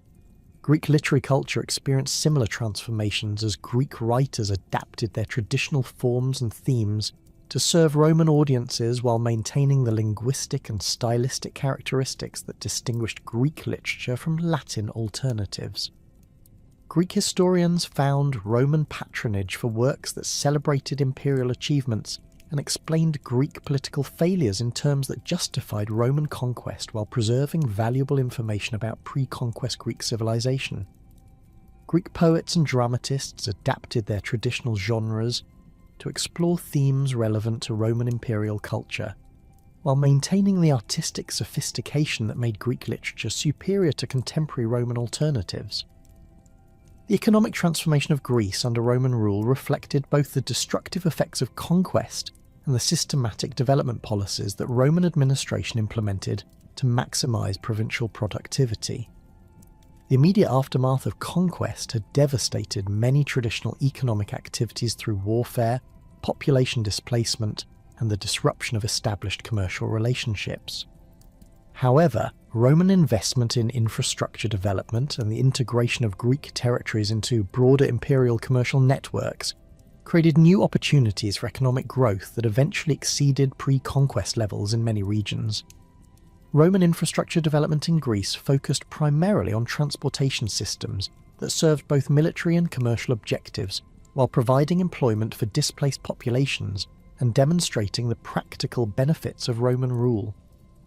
The construction and improvement of roads connecting major Greek cities with each other and with routes leading to other parts of the empire facilitated both the movement of Roman military forces and the development of commercial activities that served imperial economic interests. Harbour improvements at Corinth, rebuilt as a Roman colony, and other coastal cities provided secure facilities for the maritime commerce that connected Greek production with markets throughout the Roman world. The integration of Greek agricultural production into imperial supply systems created new markets for traditional Greek products while encouraging the development of crops and livestock that served broader Roman needs. Greek wine and olive oil found ready markets throughout the empire, while the province's strategic position made it an important source of grain for supplying Roman armies operating in eastern theatres. Roman agricultural techniques, introduced through veteran colonists and technical advisors, improved productivity in many regions, while maintaining the essential characteristics of Greek rural life that provided social stability.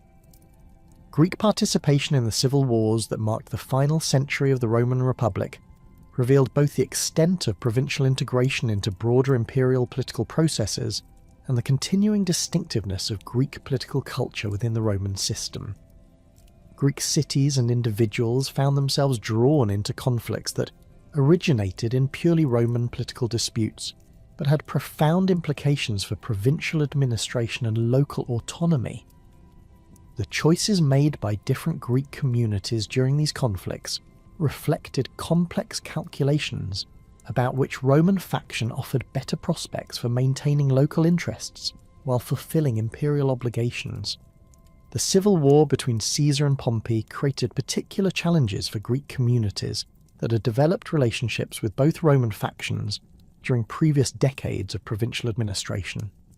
Many Greek cities had received benefits from Pompey's eastern campaigns and subsequent political influence, while others had established connections with Caesar's supporters, who promised greater respect for local autonomy and traditional institutions. The need to choose sides in conflicts between Roman leaders forced Greek political leaders to develop sophisticated understanding of Roman political dynamics while maintaining their own community's essential interests regardless of which faction ultimately achieved victory. The Battle of Pharsalus, fought on Greek soil in 48 BC, demonstrated both the extent to which Greece had become integrated into Roman imperial politics and the continuing significance of Greek territories for determining the empire's future direction. The engagement between Caesar's and Pompey's forces took place in Thessaly, where local communities found themselves hosting armies whose conflict would determine the nature of Roman government for generations.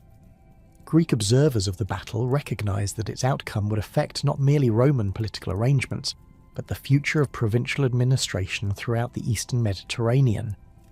Caesar's victory at Pharsalus and his subsequent policies toward Greek communities reveal the dictator's sophisticated understanding of provincial administration and the importance of maintaining local support for imperial policies. Caesar's clemency toward Greek cities that had supported Pompey reflected both his political pragmatism and recognition that harsh treatment of Greek communities would undermine the cultural and economic benefits that the province provided to Roman interests. The dictator's policies established precedents for imperial administration that would influence subsequent Roman approaches to governing Greek territories. The assassination of Caesar in 44 BC plunged the Greek provinces into renewed uncertainty as competing Roman factions sought support for their conflicting claims to legitimate authority. The liberators Brutus and Cassius established their base of operations in the eastern provinces, where they attempted to mobilize resources for their confrontation with Caesar's heirs, while simultaneously managing the complex political relationships that provincial administration required. Greek communities found themselves again forced to choose between competing Roman claimants, whose success or failure would determine local political arrangements for the foreseeable future. The exactions imposed by Brutus and Cassius to finance their military preparations created severe economic hardships throughout the Greek provinces, while demonstrating the vulnerability of provincial populations to Roman political conflicts. The liberators' demands for tribute payments, military recruits, and naval support strained Greek resources that had not yet fully recovered from the disruptions of previous decades. Many communities found themselves forced to borrow money at ruinous interest rates, or sell public property to meet Roman demands, creating economic distress that would persist long after the immediate political crisis had been resolved. The Battle of Philippi in 42 BC, fought in Macedonia, near the border of the Achaean province, provided the decisive resolution of the conflict between Caesar's assassins and his political heirs. The engagement demonstrated both the continuing strategic importance of Greek territories for Roman imperial politics and the extent to which local populations had become accustomed to their role as observers rather than participants in conflicts that determined their political future. Greek communities in the region provided supplies and logistical support for the competing armies, while carefully avoiding commitments that might prove disadvantageous regardless of which side achieved victory. The victory of Mark Antony and Octavian at Philippi established the Second Triumvirate's authority over the eastern provinces, while creating new opportunities for Greek communities to rebuild their economic and political institutions under more stable imperial administration. The division of responsibilities between the triumvirs assigned the eastern provinces to Antony's sphere of influence, where his appreciation for Greek culture and his relationship with Cleopatra created expectations that provincial administration would become more sympathetic to local traditions and interests.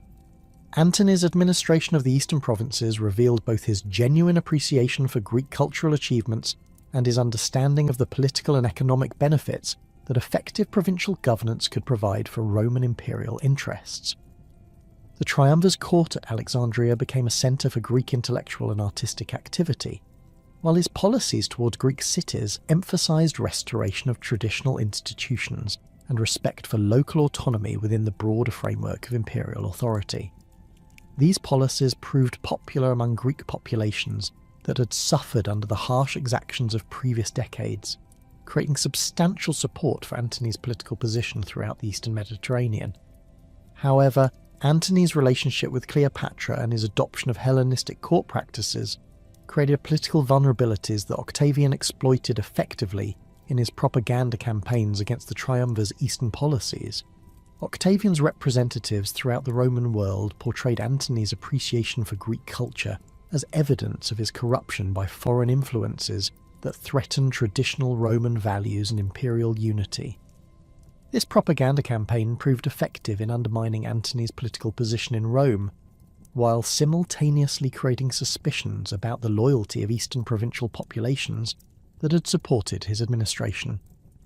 The naval Battle of Actium in 31 BC, fought off the coast of western Greece, provided the climactic confrontation between Octavian and Antony that would determine both the future of Roman imperial government and the fate of the eastern provinces. The engagement demonstrated the continuing strategic importance of Greek waters for Roman imperial politics, while revealing the extent to which provincial resources had become integrated into broader imperial military and political calculations. Greek communities throughout the region recognized that the battle's outcome would establish the political framework within which they would operate for the foreseeable future. Octavian's victory at Actium eliminated Antony's challenge to his authority, while simultaneously establishing his control over the eastern provinces that had provided the foundation for his rival's political and military power. The future Augustus's subsequent policies towards Greek communities reflected both his political pragmatism and his understanding that effective imperial administration required maintaining local support while ensuring that provincial resources served broader imperial objectives. The constitutional arrangements that Augustus developed for imperial administration would provide the framework for governing Greek territories throughout the subsequent imperial period. Augustus's reorganisation of provincial administration in Greece established the institutional structures that would govern the region throughout the early imperial period, while addressing the specific challenges that Greek territories presented for Roman imperial government. The emperor's policies combined respect for Greek cultural traditions with systematic administrative control that ensured provincial resources served imperial needs while maintaining the local stability essential for long-term imperial success.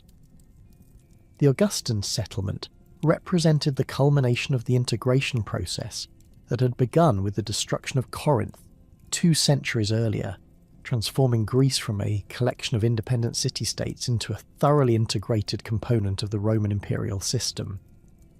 The establishment of veteran colonies throughout Greece provided both rewards for military service and mechanisms for maintaining Roman control over strategic territories while stimulating economic development that benefited both colonists and existing populations. The colonies at Corinth, Patria, and other locations brought Roman settlers whose presence ensured loyalty to imperial interests, while providing markets for local agricultural production and expertise in Roman administrative and commercial practices. The colonization program represented a sophisticated approach to provincial integration that achieved multiple imperial objectives while minimizing resistance from existing populations. The cultural synthesis that emerged from 2 centuries of Roman rule in Greece created intellectual and artistic traditions that would influence European civilization for millennia. Greek philosophical and scientific achievements, preserved and transmitted through Roman patronage and institutional support, provided the foundation for intellectual developments that extended far beyond the boundaries of classical civilization. The artistic traditions that emerged from the combination of Greek technical excellence and Roman patronage created aesthetic standards that would influence European art and architecture throughout the medieval and modern periods. The administrative innovations developed for governing Greek territories provided precedents and techniques that Roman officials employed throughout the expanding empire, contributing to the institutional efficiency that enabled imperial administration over vast territories and diverse populations. The legal synthesis that combined Roman law with Greek political traditions created jurisprudential principles that influenced the development of legal systems throughout Europe and the Mediterranean world. The economic integration of Greek territories into imperial commercial networks demonstrated methods for provincial development that maximised both local prosperity and imperial revenues. The transformation of Greece from independent city-states to Roman province represented one of the most significant cultural and political transitions in ancient Mediterranean history. The process, extending from the first Roman interventions in Illyrian affairs through Augustus's constitutional settlement, demonstrated both the inexorable expansion of Roman power and the sophisticated methods that Roman administrators developed for integrating diverse populations and territories into a unified imperial system. The Greek experience under Roman rule provided both the template for subsequent imperial expansion and the cultural foundation for the synthesis of classical and Roman traditions that would define Western civilization for centuries to come. The legacy of Roman conquest extended far beyond the immediate political and administrative changes that transformed Greek society during the late Republic and early Empire. The preservation of Greek intellectual traditions under Roman patronage ensured that classical philosophy, science, and literature would survive the political upheavals that destroyed the independent city-states, while providing the cultural foundation for the educational systems that would shape European intellectual development throughout the medieval and modern periods. The architectural and artistic traditions that emerged from Greco-Roman cultural synthesis created aesthetic standards that would influence European art and architecture for over 2 millennia. The administrative and legal innovations developed for governing Greek territories provided institutional models that Roman officials adapted for use throughout the expanding empire, contributing to the governmental efficiency that enabled imperial administration over territories stretching from Britain to Mesopotamia. The economic integration of Greek territories into imperial commercial networks demonstrated methods for provincial development that became standard practice throughout the Roman world, creating prosperity that exceeded pre-conquest levels while serving broader imperial strategic and financial objectives. Thus, the Roman conquest of Greece, which had begun with seemingly minor interventions against Illyrian pirates, culminated in the complete transformation of one of the ancient world's most sophisticated civilizations into an integral component of the Roman imperial system.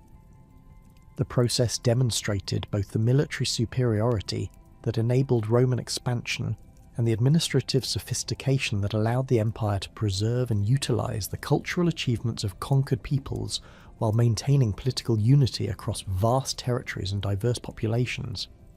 The Greco-Roman synthesis that emerged from this conquest would provide the cultural and institutional foundation for European civilization, ensuring that the political destruction of Greek independence ultimately contributed to the preservation and transmission of Greek cultural achievements to subsequent generations throughout the Mediterranean world and beyond.